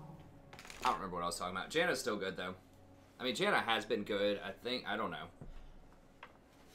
I just had a really rough. I just wasn't playing the correct way for the elo I was in before, I think. And it cost. And just flat out, I was just unlucky over a short period of time too, for just like a week. Like, yeah, I made mistakes too, but especially early in the season, there's just a lot of variance, you know. And of course, there's gonna be a reckoning. Like, I will eventually get, you know, some respectful teammates. That just happened. So, I have an entire video on luck. Basically, you can definitely get unlucky in the short run. It happens. It's obvious it happens, you know, in some games. You know, I've seen even people like I'm a Cutie Pie, who are perennial, like, top of the challenger ladder type of people, have lost, like, 10 in a row before. But, you know, if you're playing well, eventually you'll get it back over the course of the season. But anyway, so my percentages are pretty low on Janna, but she's still really good, and I think I'm still pretty good with her. Has to be, you know, in the right situations. But yeah, oh, I remember what I was going to say before I closed the door there. You know, we can't get that aggressive in the lane. We can do a little bit, but the issue is, like, Lucian is way better earlier. And so is Nami. So, like, Nami has a heal, and she's super aggressive, so I'm not going to be able to go up there and just, like, auto and W, because Lucian's just going to trade back too much on me. So we just kind of have to be in chill mode. And we do outscale him, so... And that's another thing, is sometimes there's just no reason, depending on the champion that you're playing, to take, like, an excessive amount of risks early on. Like, it's nice to control the lane, but... At the same time, sometimes you just win the lane, even if you don't completely dominate it. Kind of like the theory of GP. It's the same thing about Janna a lot of times. As you wish.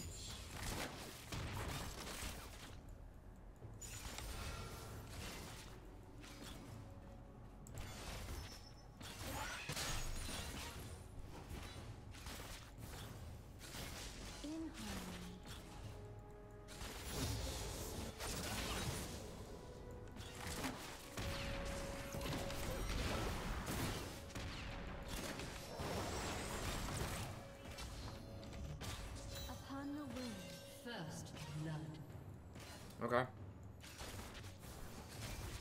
I guess that extra W gives him a ton of damage. I don't know.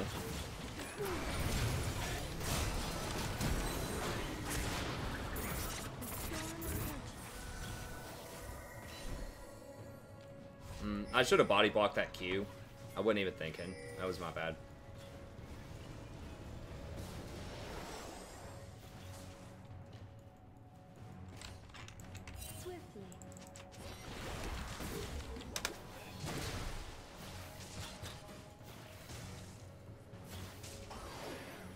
I like what they did with Volibear, though, in the patch notes that I talked about. You know, I didn't think it would be enough. I don't think. Maybe I did think it was enough. I don't know.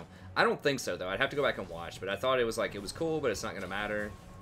But I like how they gave him extra utility.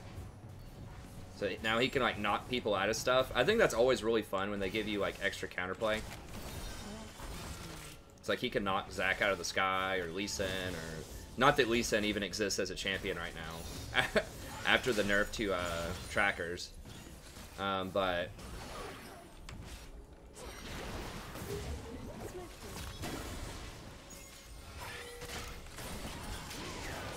Oh, dang it.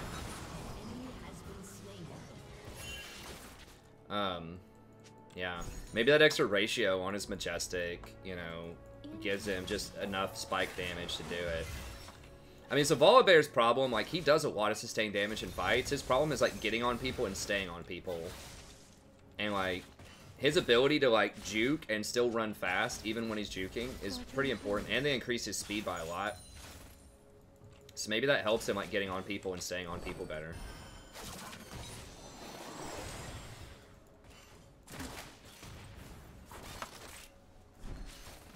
As you wish. I'm really worried that Nami's doing that. I feel like...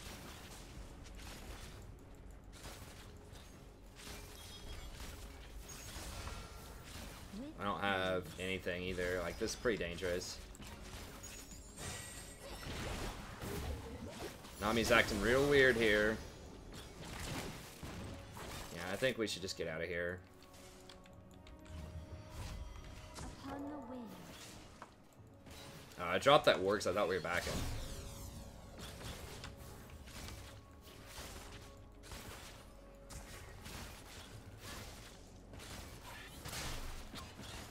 Yeah, we really don't want to push with all those summoners down. Now, if they back, we get a really good push here. Okay.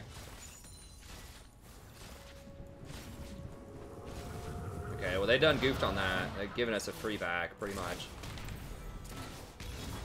And she pushes so fast that...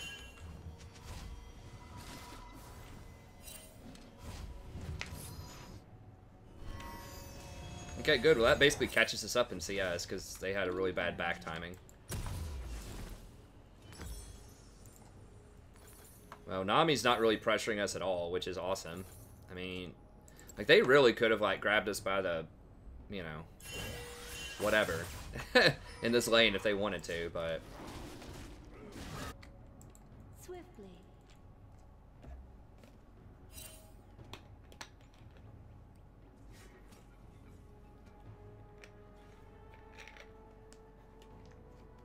I wish that if you saw the summoner spell on the screen, if anybody on your team saw it, it would just show the little hourglass thing like that on the enemy. I think that timing it in the chat and everything, like, I know that's a skill, but it's like a bookkeeping skill. I don't know. People made the same argument about Dragon. I wish they would just do it. Just make it more about making decisions rather than bookkeeping. Wow, he hurts really badly. Uh-oh. It's not good.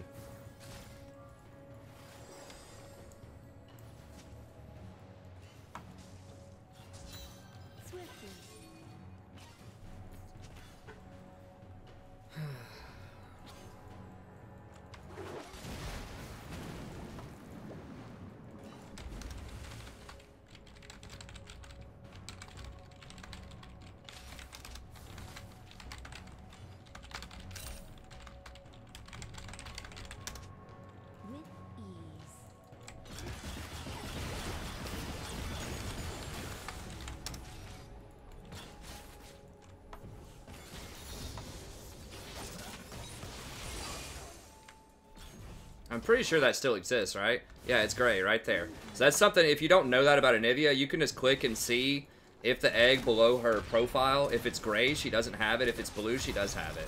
So you shouldn't ever be caught off guard as to whether Anivia has egg or not, because you need to look at that before you engage her.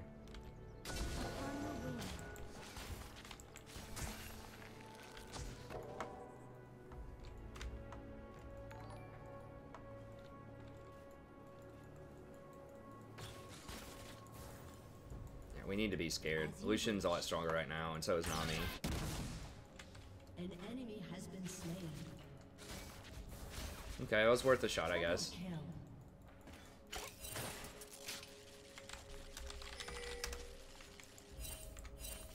Swiftly.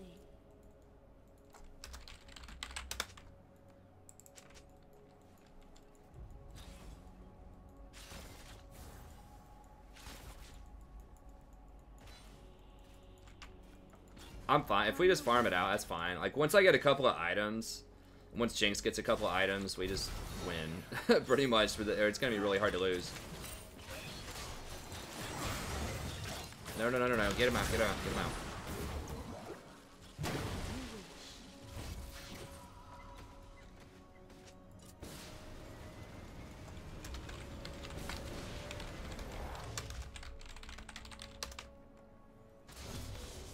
Well, we're not even anymore. We're down like 14, but she could have caught some of it. If she didn't take that bad trade, she could have caught this wave, though. God, he deals so much damage. What is this? Breathlessly.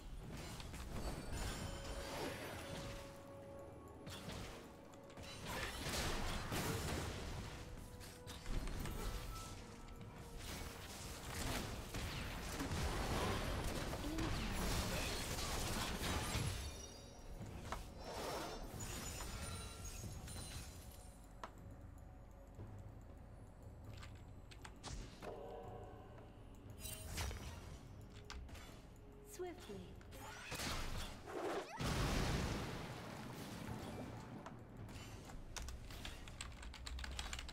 Hey, thanks for the sub. Appreciate it. They did buff. What the? Yeah, they buffed his AD ratios, which made him a lot better with BF Sword. That was like last patch, but...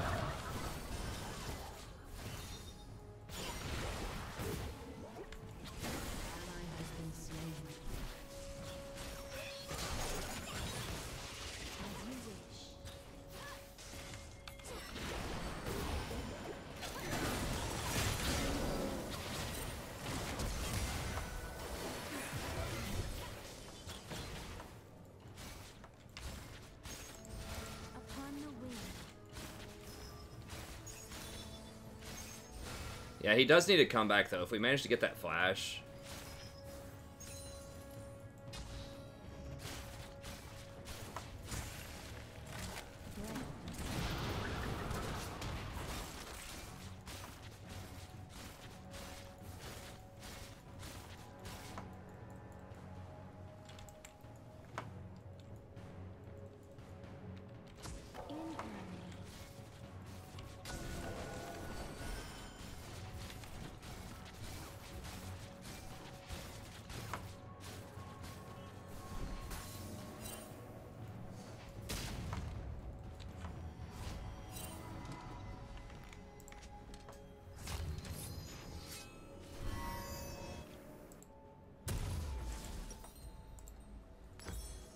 Upon the wing.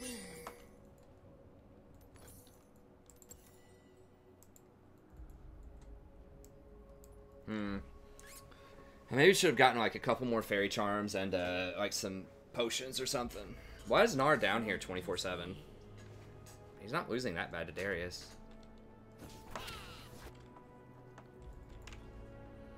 Wow, he's got a full Essence Reaver and all we have is a pick and coal? Wait, how does that happen?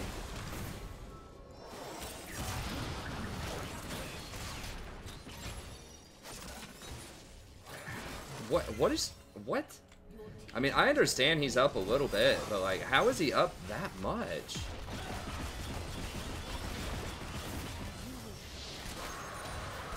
Nice, okay.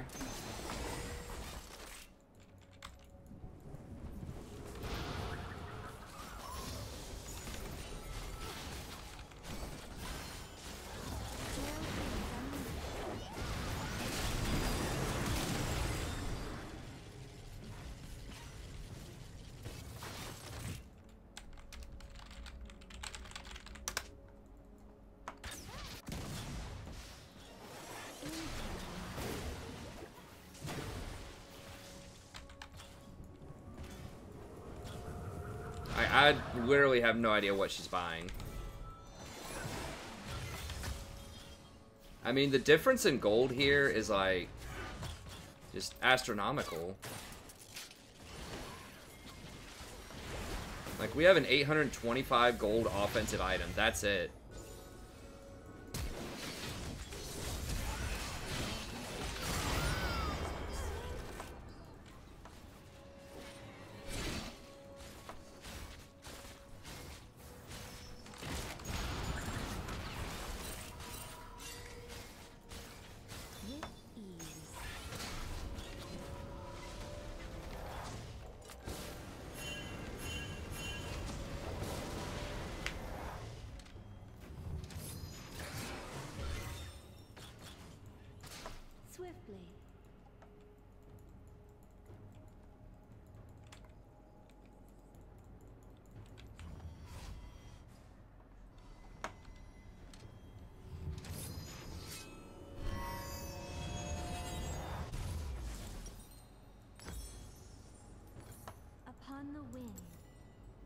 I'm gonna get one potion.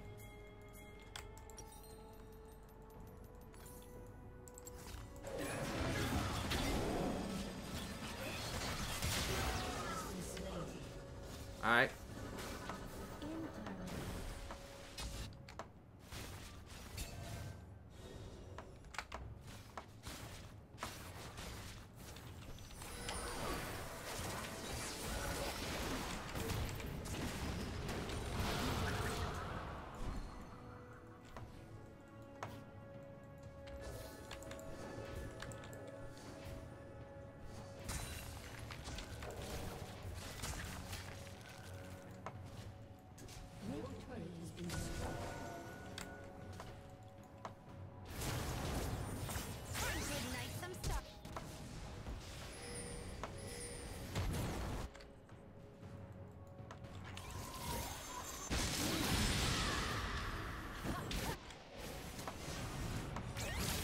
God bless.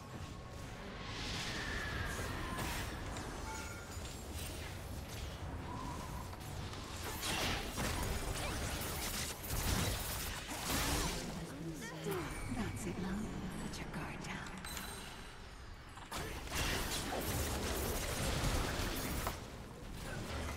What? Why the hell is he there? What?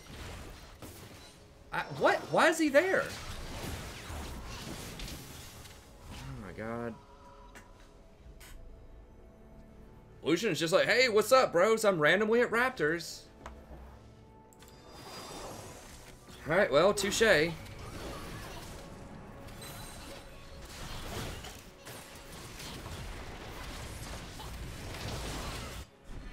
you wish.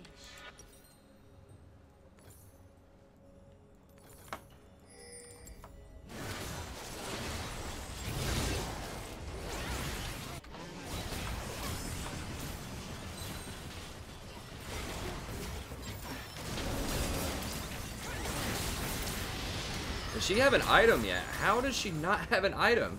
Like, she has to be sitting on like 5,000 gold or something, right? I mean, her CS is not that bad. Like, Lucian's almost on 2 items. He didn't even have any kills in lane. He just got those.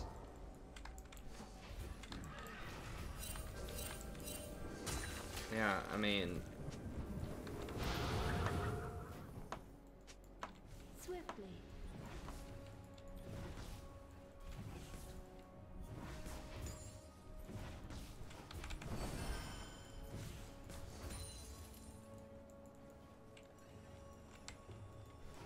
With ease.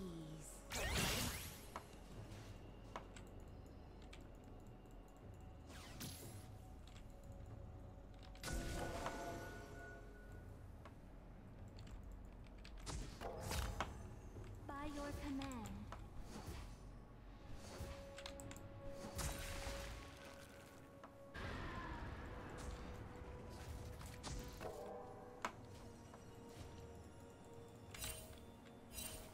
Upon the wind. Well, Volibear started off pretty hot.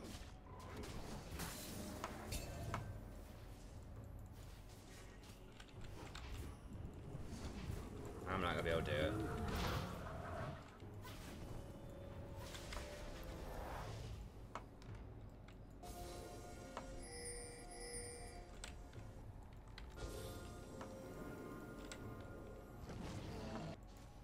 As you wish.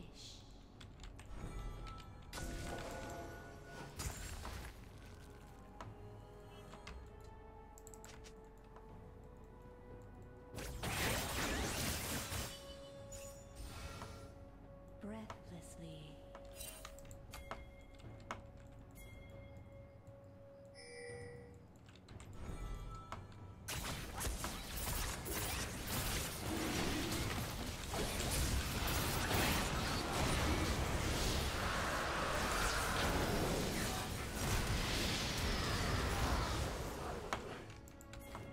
It is so hard to push through Anivia, though.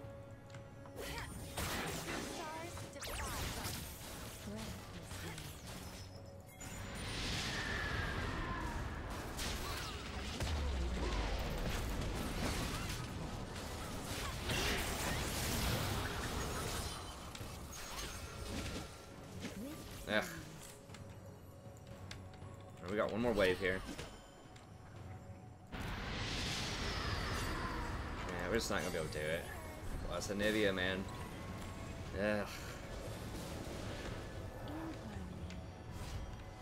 Alright, well that was good though. We got a couple of drags now.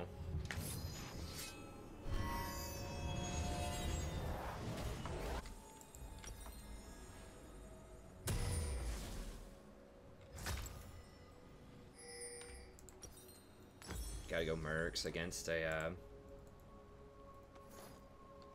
I guess I need to go Ardent, I think, here. I'm waiting. Upon the wind. It's a pretty big buy. Getting another Forbidden Idol. They aren't pressuring anything important right now. Okay. Get Mercs, yeah, I just... Especially against Eve, I just need to not die against her.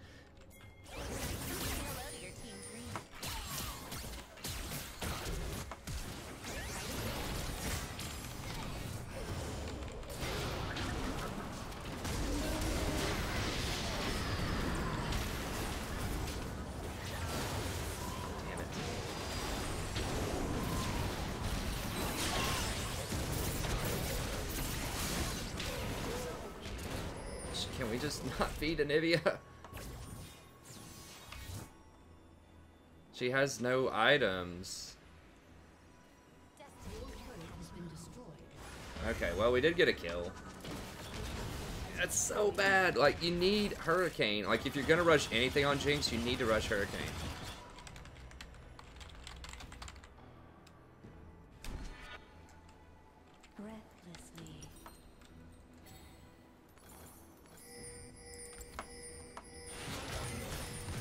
Like, man. Like, you go Hurricane.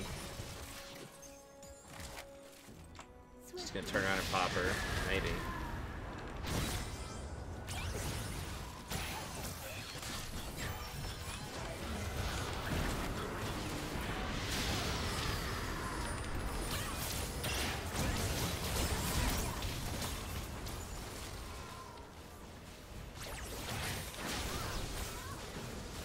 Okay, there we go. Yeah, rapid fire is like okay sometimes, but you want Hurricane on Jinx because your rockets, when you Hurricane, like each Hurricane bolt turns into a rocket. And so basically all three of them hit multiple people in a fight. So you basically, like, one attack gets 9 hits because it's 3 things, 3 rockets. They can each hit up to, you know, 3 other people. With ease. Like, it's a lot of damage. A lot of damage. I mean, that's one of Jinx's and, like, whole reasons you play Jinx is that interaction between rockets and Hurricane. It just does, like, an astronomical amount of damage.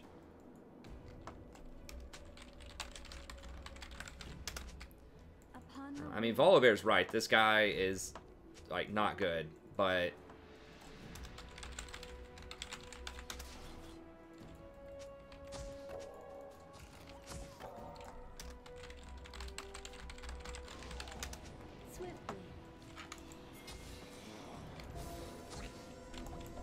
Just win the game. I mean, Volibear's right, but it doesn't help to say anything about it. Like, she just doesn't get it, man. It's fine. Just, we can still win.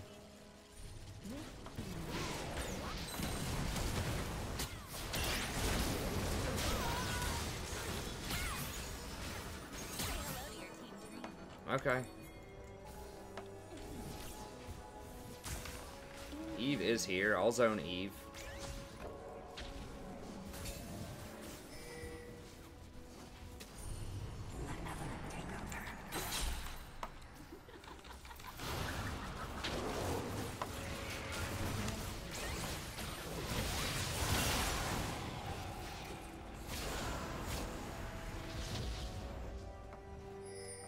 Got him, baby. A little dangerous, a little dangerous. As you wish. Volley does have his chomp, though. I don't know if that works on, like, what that works on, honestly. I don't know if it works on minions or not. Like, I've never seen, like, Volibear as a mainstream champion before, so.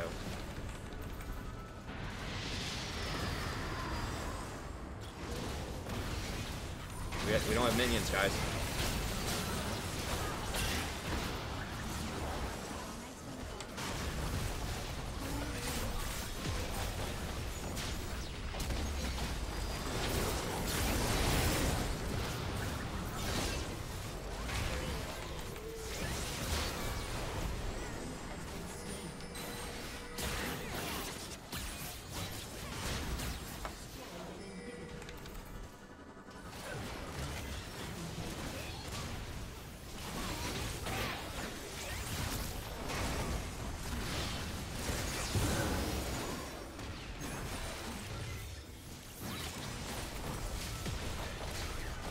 If you're wondering why I'm shielding Jinx, it gives her a lot more AD, so she shreds towers even faster.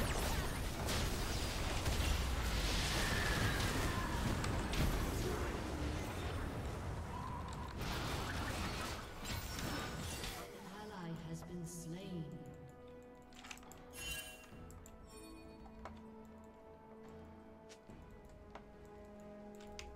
Breathlessly.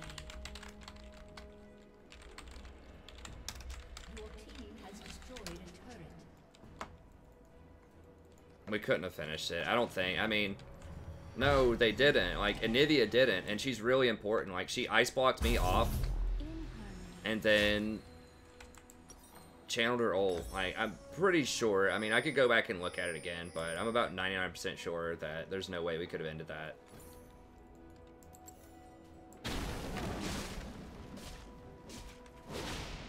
Like, Jinx was hitting it for a while, but Anivia forced her to move, and then they were just, like, collapsing.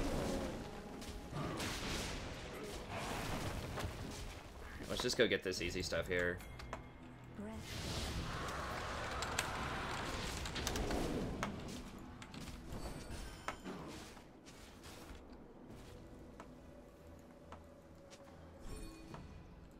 Yeah, but it's easy money. Like, this is going to be really close to a free inhibitor, too. Like,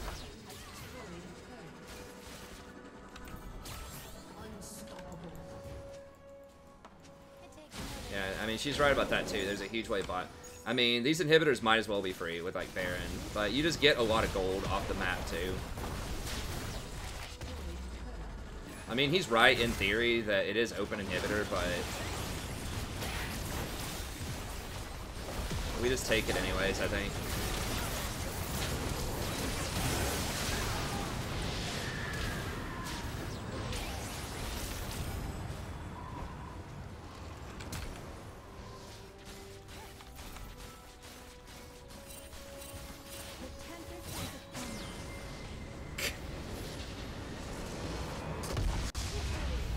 Darius just like pushing top. I said top, guys. We're going top.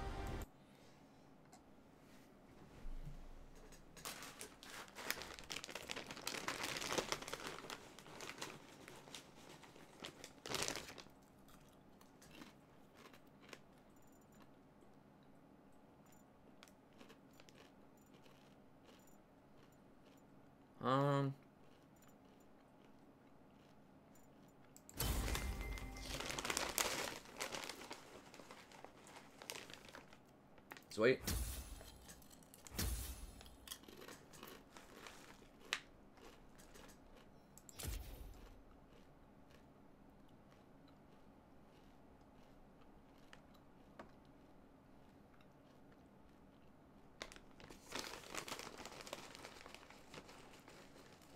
LSD Holy Cookies is the name of that Anivia.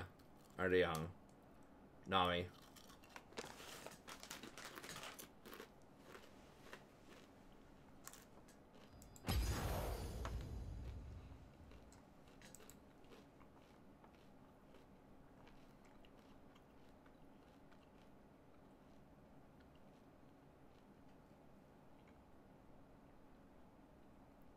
What's up, Amanda?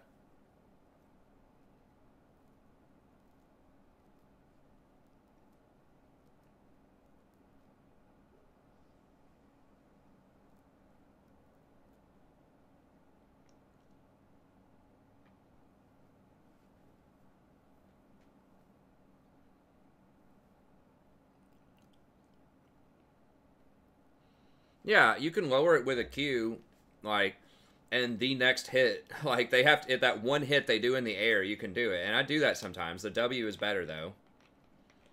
You know, keep in mind, if you use your Q, you also like use a lot of your defense too. So like if like Eve walks around the corner or something.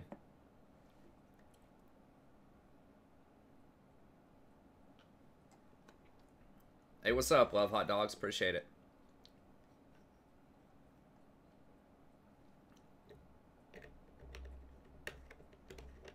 Eating pancakes nonstop. Heck yeah.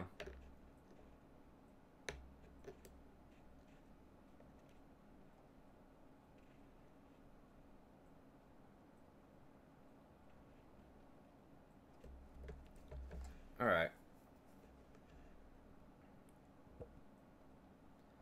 I think top is fine. I mean, look, here's the thing. I don't want to, you know, I know this is probably a reference to Hishin and people all over boards about top. I've talked about this before, you know, I think it's fine, honestly, like, for the most part. Like, people say that, you know, and we had this discussion the other night about, like, someone just kept, I think it was Delov, just kept insisting, like, he was trying so hard to make, like, the case that, like, bruisers aren't viable top, or fighters. But the thing is, like, Nasus and Alawi are, like, total terrors in top lane. Like, they're really, really strong at gold and lower. Like, you're not going to see them in pro play, but they're okay. I mean, so, like, fighters are alright. A lot of the best people in solo queue who play top play fighters. No, they're not going to play Nasus and Alawi, who are bruisers. But they're going to play Riven. They're going to play Camille. What else? They might play GP, depending on however you want to class him, as like a mage or a fighter, utility, or whatever. They'll play GP. Some of them play Yasuo. Like, there are a lot of fighters that are pretty viable top lane. And then tanks, of course. That's what, you know... that's how that usual line of reasoning goes, is people say that, you know, top is a terrible place because it's only tanks top. There really aren't that many tanks that are, like, great top right now. They're okay, you know, like, if you play, like, Ornn or Shen. Ornn just got nerfed a lot. Or Shen, or, like, Gnar, if you count him as a tank. I'd count him more as, like, a fighter or a bruiser. But tanks are still, like, alright top. Garen, like, tank Garen is actually really good at, like, gold and lower, I think. And then mages, like, there aren't that many mages that are viable top, or they're, like, great. But, like, Vlad is really good if you're good on Vlad. Like, Ryze could potentially be good. I haven't tried Rumble, but I would suspect Rumble is pretty good on this patch with the Leandri's changes, so... I think top's okay. Everybody does have to kind of take teleport, but... Jace is another one who's really good top lane. I'd call him probably a fighter. I think top's fine, honestly. It's one of the more diverse roles, I think. Maybe not in pro play. Like, pro play's different than normal play, though. Like, yeah, it's, like, basically all GP and Gnar top lane in pro play.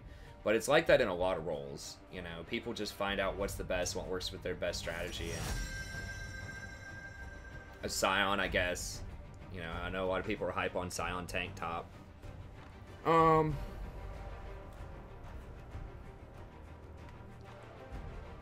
probably just Zyra here.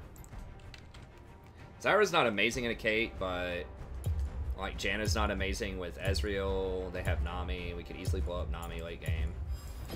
Feel the thorns embrace. Need a little bit of extra damage too because of Ezreal, probably. Ugh. Shaco's kind of gross. Yeah, so I think it's fine. I mean,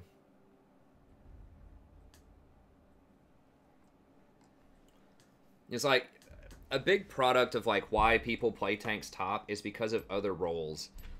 And they don't always play tanks top, but a lot of it has to do with like the other meta roles. So you have to, usually you have to have a tank somewhere, not always, but you know, historically you've seen a lot of top lane tanks because in the jungle, you know, a lot of people like to pick like fighter type of champions. You don't have to, but like there's like Kha'Zix, popular, Rengar, Lee, you know, those types of champions have been popular, and so you need like engage if you want to do that in the top lane. Although tanks in the jungle are pretty good too. Engaged tanks in the jungle are pretty good too. I mean, having 2 tanks is not bad. But I don't know. I think top's fine. I mean, I play top as my off role. I don't play it a lot, but I think there are a lot of things that are viable, especially in solo queue, top lane. I think probably the least... I don't know. AD carry's alright, but I feel like AD carry's the least diverse role of, like, top viability. There really is quite a drop-off between, like, the top 3 or so AD carries and the rest.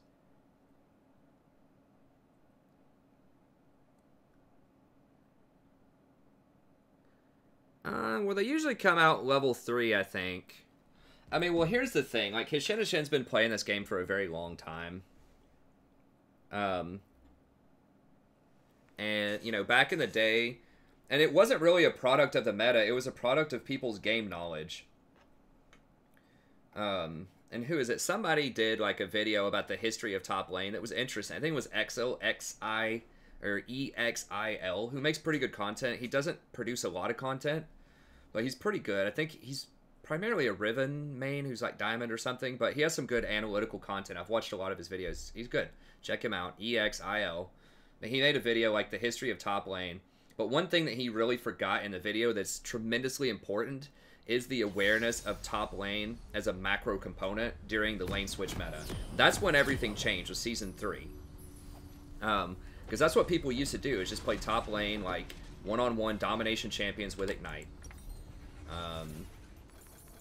And that was back when junglers were so bad, they were just basically utility. Like, they had such a hard time clearing the jungle, and you basically had to play, like, a utility tank type of thing, like a Nunu or a Maokai. And this is, like, the odd one's heyday, when he would just be, like, in Reggie's back pocket, mid lane.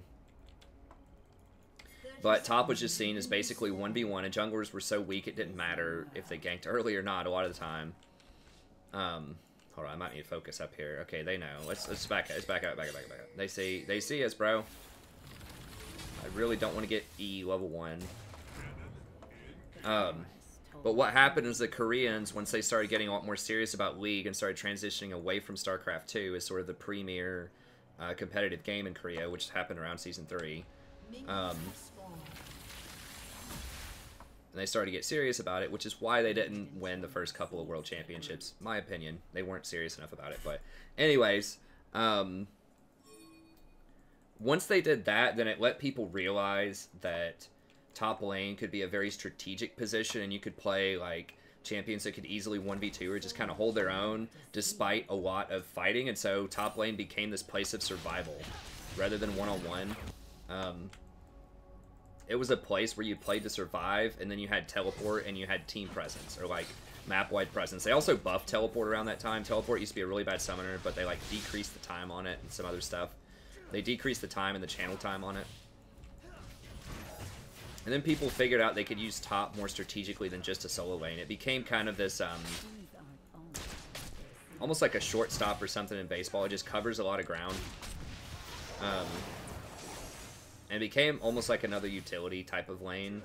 Sometimes, but not always. So it created diversity. You still had fighters that could 1v1, but there was also this utility kind. And in pro play, that utility kind was sort of the best kind for a long time.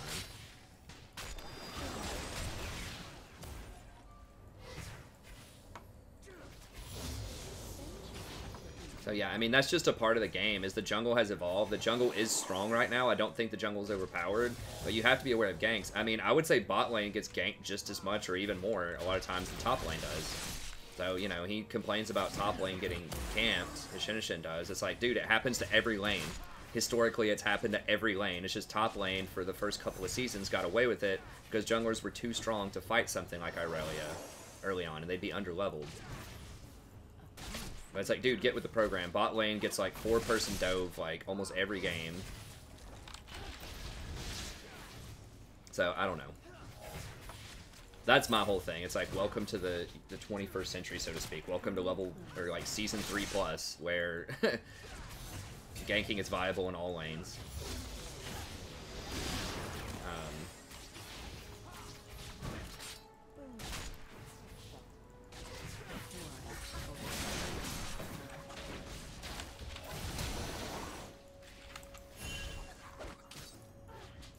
You're gonna have to flash. You're gonna have to flash. You're gonna have to heal and flash. I'm gonna have to flash too, probably. Yeah, it's really bad for us.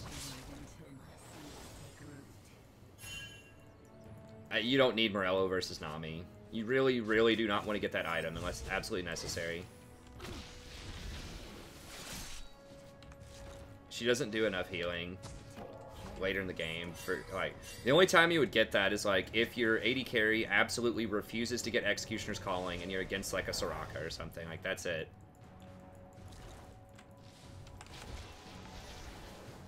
So much more to see.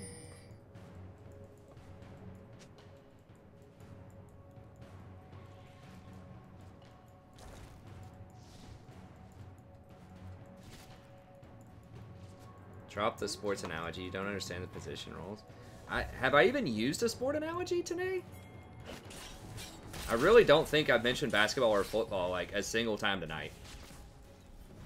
So, unless I'm just like losing my mind.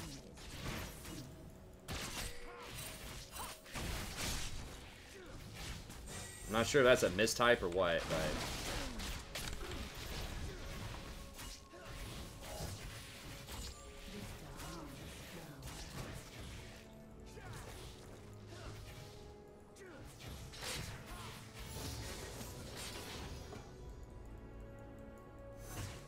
Well, it depends on which...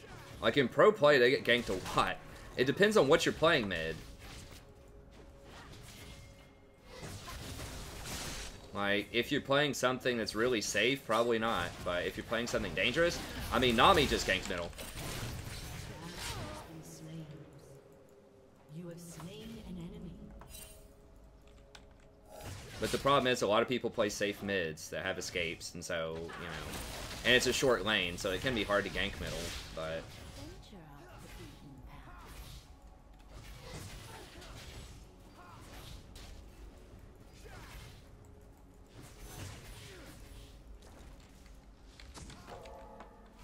I know people want to get, like, the things that sound really cool, you know, that...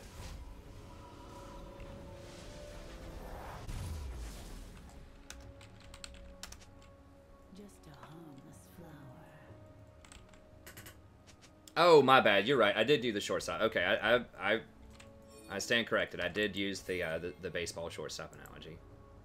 Yeah. Okay, that's fair. That's fair. Yeah. Center fielder is probably a better one. I stand corrected. Okay, let's get Wait until my seed. I mean, it's whatever. Like, y'all know what I'm saying.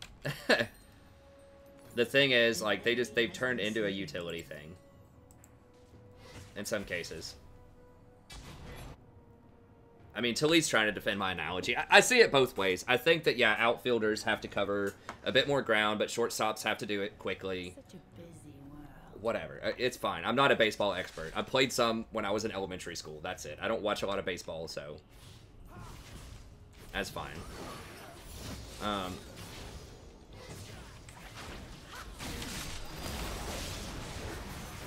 She doesn't have boots. That's a big mistake versus Ira. You got to get boots early versus a dangerous skill shot champ. But that's fine. We just... I mean, I guess you guys can debate it if you want. I think that, you know, you're both kind of right. But my point is, top evolved. It's still a very successful lane. I mean, anyone who says that top is not, like, meaningful, like, watch Huni. Like, I would argue he's MVP of the season right now, and he plays a wide variety of tops. In pro play, and if you look at solo queue right now, if we go look at like who the top players are in solo queue, I'll guarantee you that at least 3 of the 10 are going to be top laners, and that's almost how it always is. Top has always been a very good role for climbing. Now, a lot of them are going to play fighters, which ironically is what his Shinshin says is not viable. Like, a lot of them are going to play things like Riven and Yasuo and all that stuff. You aren't... Same thing, you're not going to see tanks. Like, I'll guarantee you, in Challenger, the vast majority of top lanes, you're never going to see, like, a Shin one-trick, or you're never going to see someone who's, like, a Maokai one-trick at, like, #1 on the ladder. It's just not going to happen. You're going to see, like, Akali, you're going to see Riven, you're going to see some Jace, you know, but you're never going to see a one-trick tank. And if tanks really were, like, that powerful, in solo queue, then you would see their presence at the top. You would see people who just like exclusively play tanks. That doesn't happen. They're just frustrating to play against because you can't kill them sometimes if they get ahead. So I get that, but just like empirically, they're not overpowered. Not right now. There have been times in League's history, sure, where they are, but that hasn't been for a long time. That hasn't been since like the Cleaver meta or like the Warmogs meta.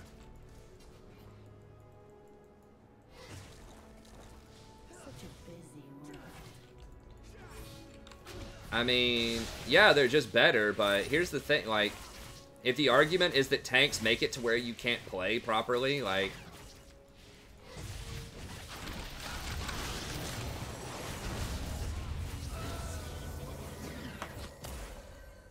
Get him, baby. Got that E forward? Oh. Okay, well, at least he forced a bunch of stuff. I mean, well, my argument then would be, okay, tanks are beatable, get good. I mean, that's what I would tell Hishinishin. Like, if you have multiple people that are playing, and, like, these aren't even all LCS players. I don't know. I mean, I don't know what to, like, there are a lot of people. If you're saying not every single fighter can beat every single tank, well, that wouldn't be fair to tanks. Like, tanks have to be able to beat somebody, you know? They are easier to play than fighters, but, you know, if Hishinishin's arguing that it's not fair, there's no way you can beat tanks, it's unwinnable, it's like, well, I mean, there are probably at least 20 challengers that do it on a regular basis, that are all top laners, so...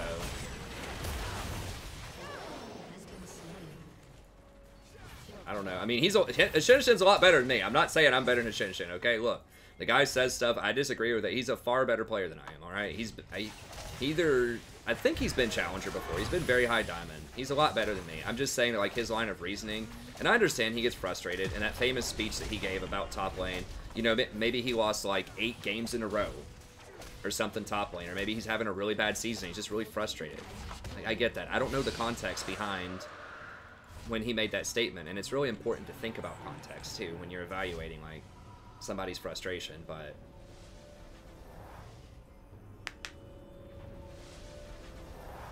That's just, I don't know. I don't buy into it. I think that, I call out stuff if I think it's imbalanced. I mean, I'm not like a Riot cheerleader. I do love this game, which is why I've played it for so long, and I think it's a wonderful game.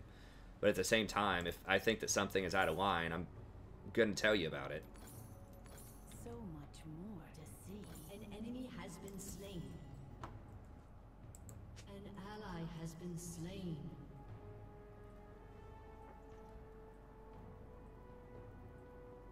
I mean, that's probably true, Della. Yeah, what's up, Della? I mean, that could be true, too. I don't know. Look, I don't want to evaluate his skill or, like, start any beef. His Shinishin's fine. Whatever, you know. I'm just saying his reasoning, like... I will say this. I think it's foolish if you make probably 6 figures playing League to bite the hand that feeds you just professionally. That would be my advice to Hishinishin, is shut up so that you can make money. Because, like, if he gets people to hate this game and not play it, he loses money.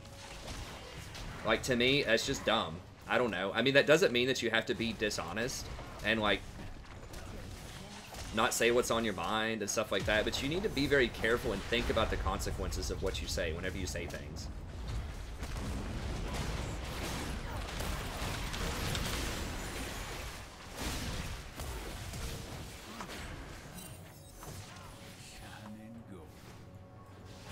That's all I'm saying. It's like if you work in a restaurant or something that just gives you, or any job, that just pays you a ton and you have just like a really good job, and then you're just like, man, this job sucks, and you're telling like all the customers like that come in that the job sucks or whatever.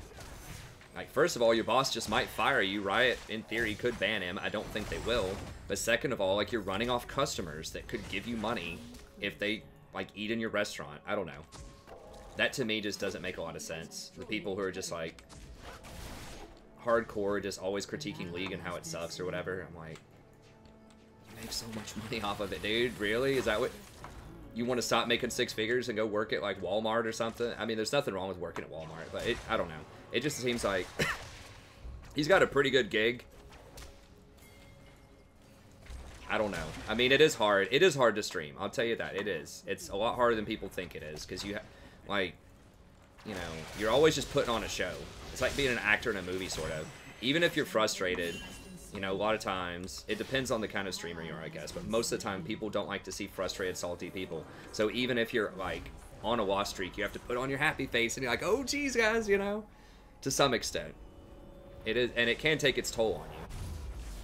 Especially if, like, Della pointed out, maybe he feels like he's on the decline or something. You know, if he feels like he's getting worse every season because he's not adapting, he could just be lashing out and taking his frustration out. He's just tired of, like, that kind of stuff, but I don't know. That's just my thoughts on it.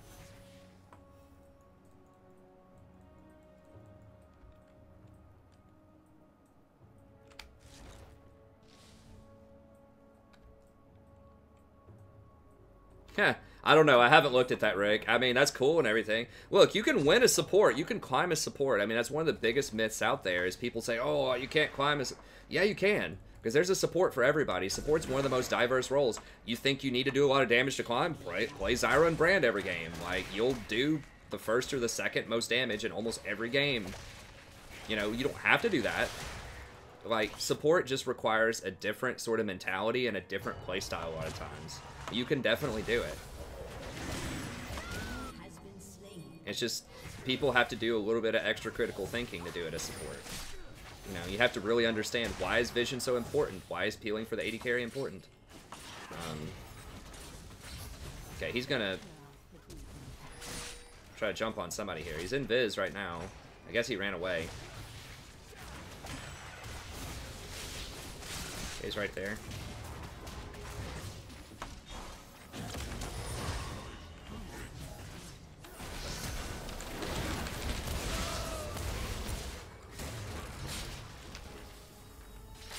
Can we really siege this?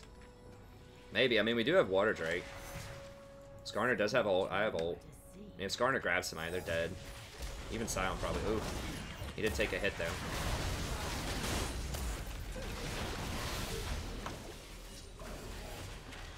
Alright, let's just get out of here. Let's go. Take careful steps.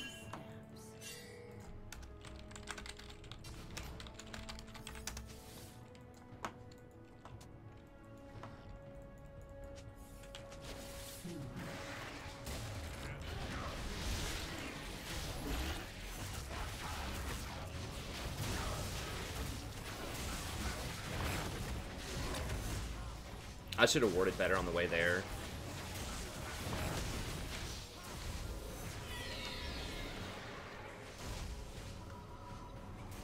And Syndra's here again, I guess. Oh, yeah, somebody picked that up.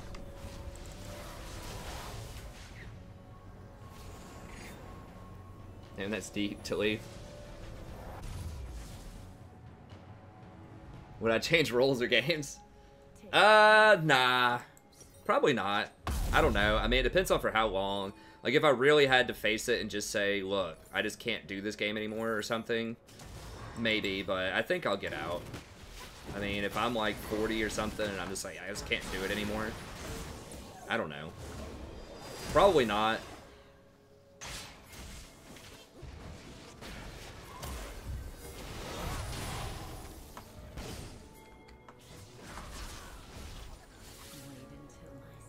I mean, if, like, support was just, like, completely gutted for a very long time, if Riot was just, like, forget it, I just don't ever want a support to win. And they just, like, seriously, like, hardcore nerf all the supports or, like, the entire role. Maybe, but I just don't really think that's viable. I just don't think that's how it's going down.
Alright, TF's getting bottom, that's fine.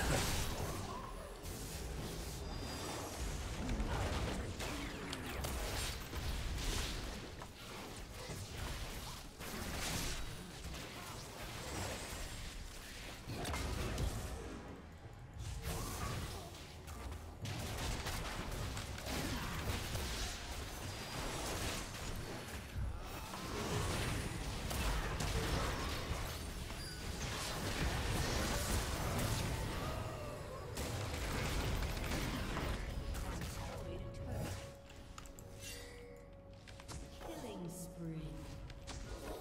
Shut down.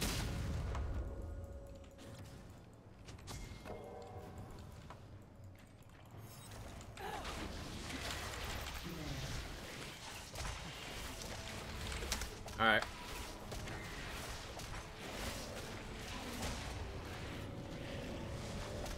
No! I thought it was gonna hit me. I was gonna be like, no! Alright.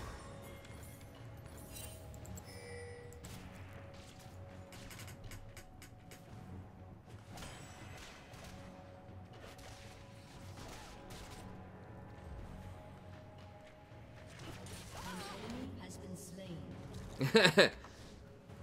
Yeah, really a body pillow. Hey. Maybe. Maybe that'd work.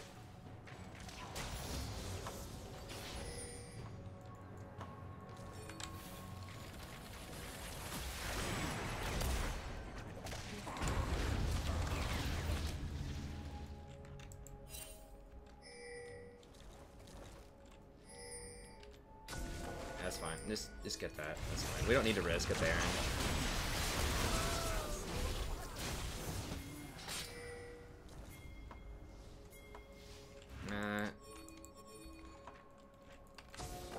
Damn it, wrong button. We can't end. So much more to see. It's just the spawn timers are too low. There's just no way.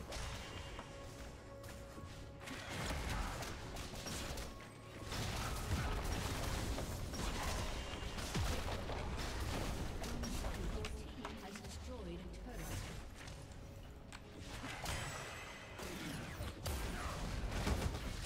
Sion's ult should be down.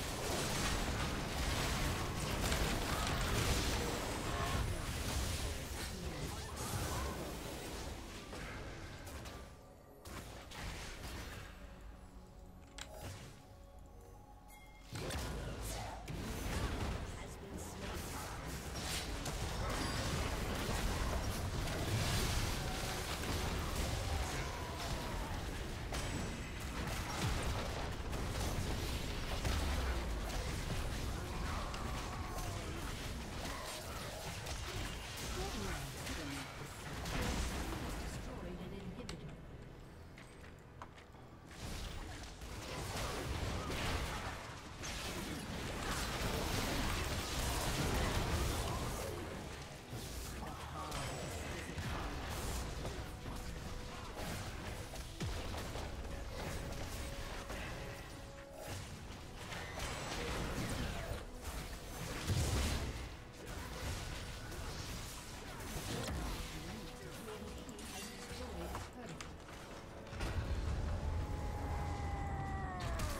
Damn it, that pathing though.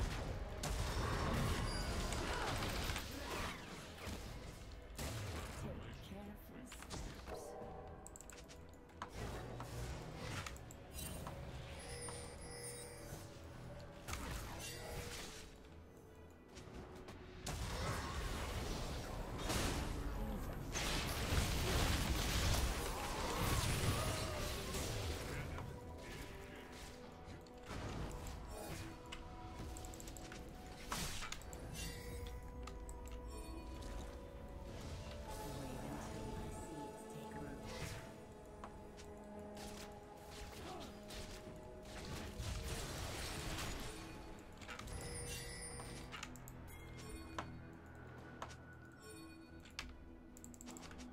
Who cares about that?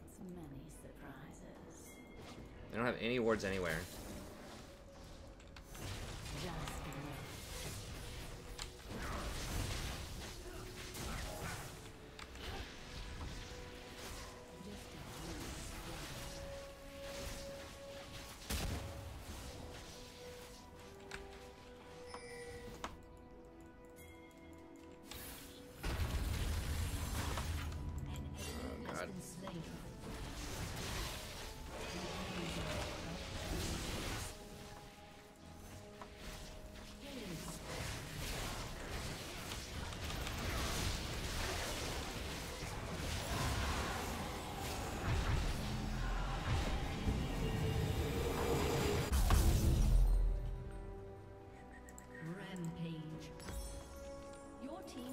destroyed an inhibitor. Alright. Well, I guess they're 2v whatting. 2v 5ing over there, sure. Your team has destroyed a turret.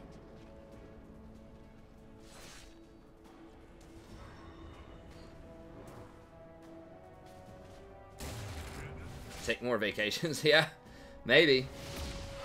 Yeah, I have been really hot tonight. I don't know. I mean, I've played Rusty. Like, the first couple of games were pretty bad. Especially that second one. Whichever one where I died like 7 or 8 times. Where I said, man, really bad. I missed a lot of mechanical stuff, but it happens. I mean, maybe I should. I'm going to try to start taking, like, maybe one more a month or something. Just a quick little 1 or 2 day trip with my wife. 'Cause now that the baby's a bit older and she's a lot healthier.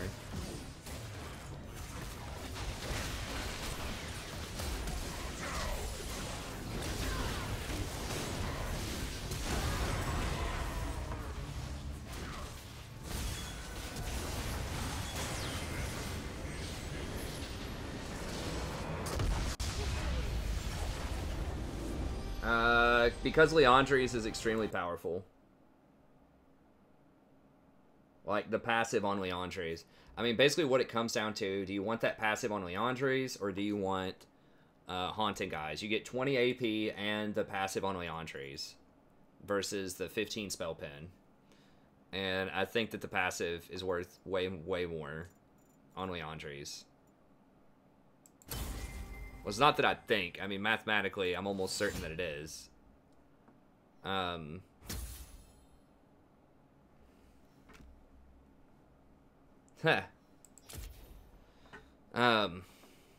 I've got it pulled up here. I have a whole video on this on the main page if you check it out. But yeah, like the passive on Leandre's against the 2,000 health target on average, which is like average health in League of Legends.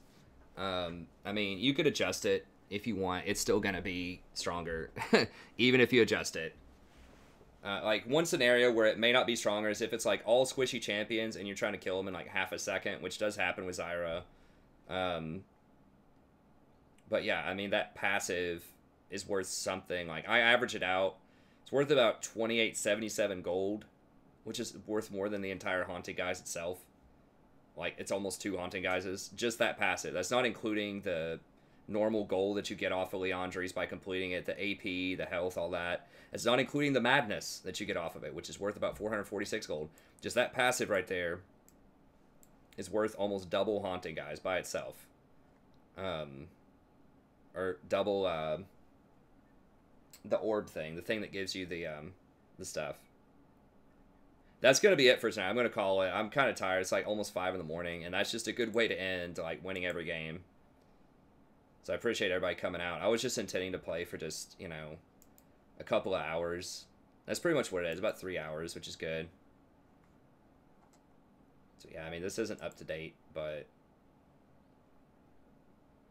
yeah, we basically just won like 4 in a row, so I'll take that. I even got to play 2 non-Zyra games, which is good. Yeah, and then of course the day before that, we were really hot too, 4 days ago. 1, 2, 3, 4, 5, 6 and 1. 7, 8, 9. So we're like 10 and 1 over our last 11, which is great. But yeah, I mean, it's possible that you would want to get the orb and then Haunting Guys and then Leandre's. That's a possible build path. I haven't done the whole math on it. Like, if you want the burst early and you're not as worried about getting the Leandre's later, but I don't know. You definitely want to finish Leandre's before you finish any other major item.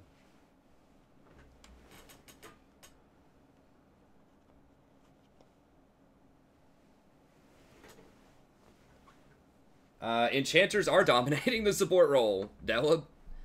I'm weird for playing Zyra. I mean, if we look right now,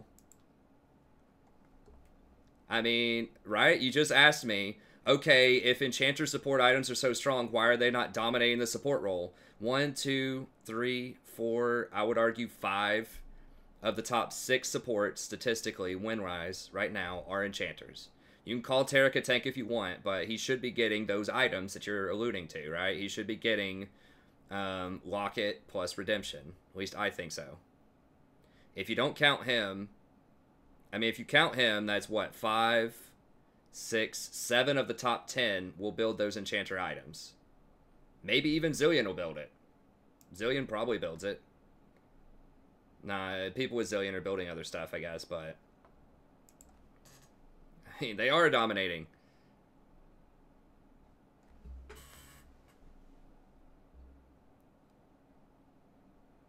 Like, there's a reason why that doesn't happen in pro games. Like, one of the main reasons is that, like, you don't get as much gold in pro games, so you don't get the synergy of all of those items. And keep in mind, pros aren't playing on 8.4 yet. We very well might go back to something like Lulu, you know, Lulu Karma, Zyra, something like that, back in pro games. Who knows? But this is 8.4, and, you know, we're not going to see it on pro games for another, like, week and a half or something, so...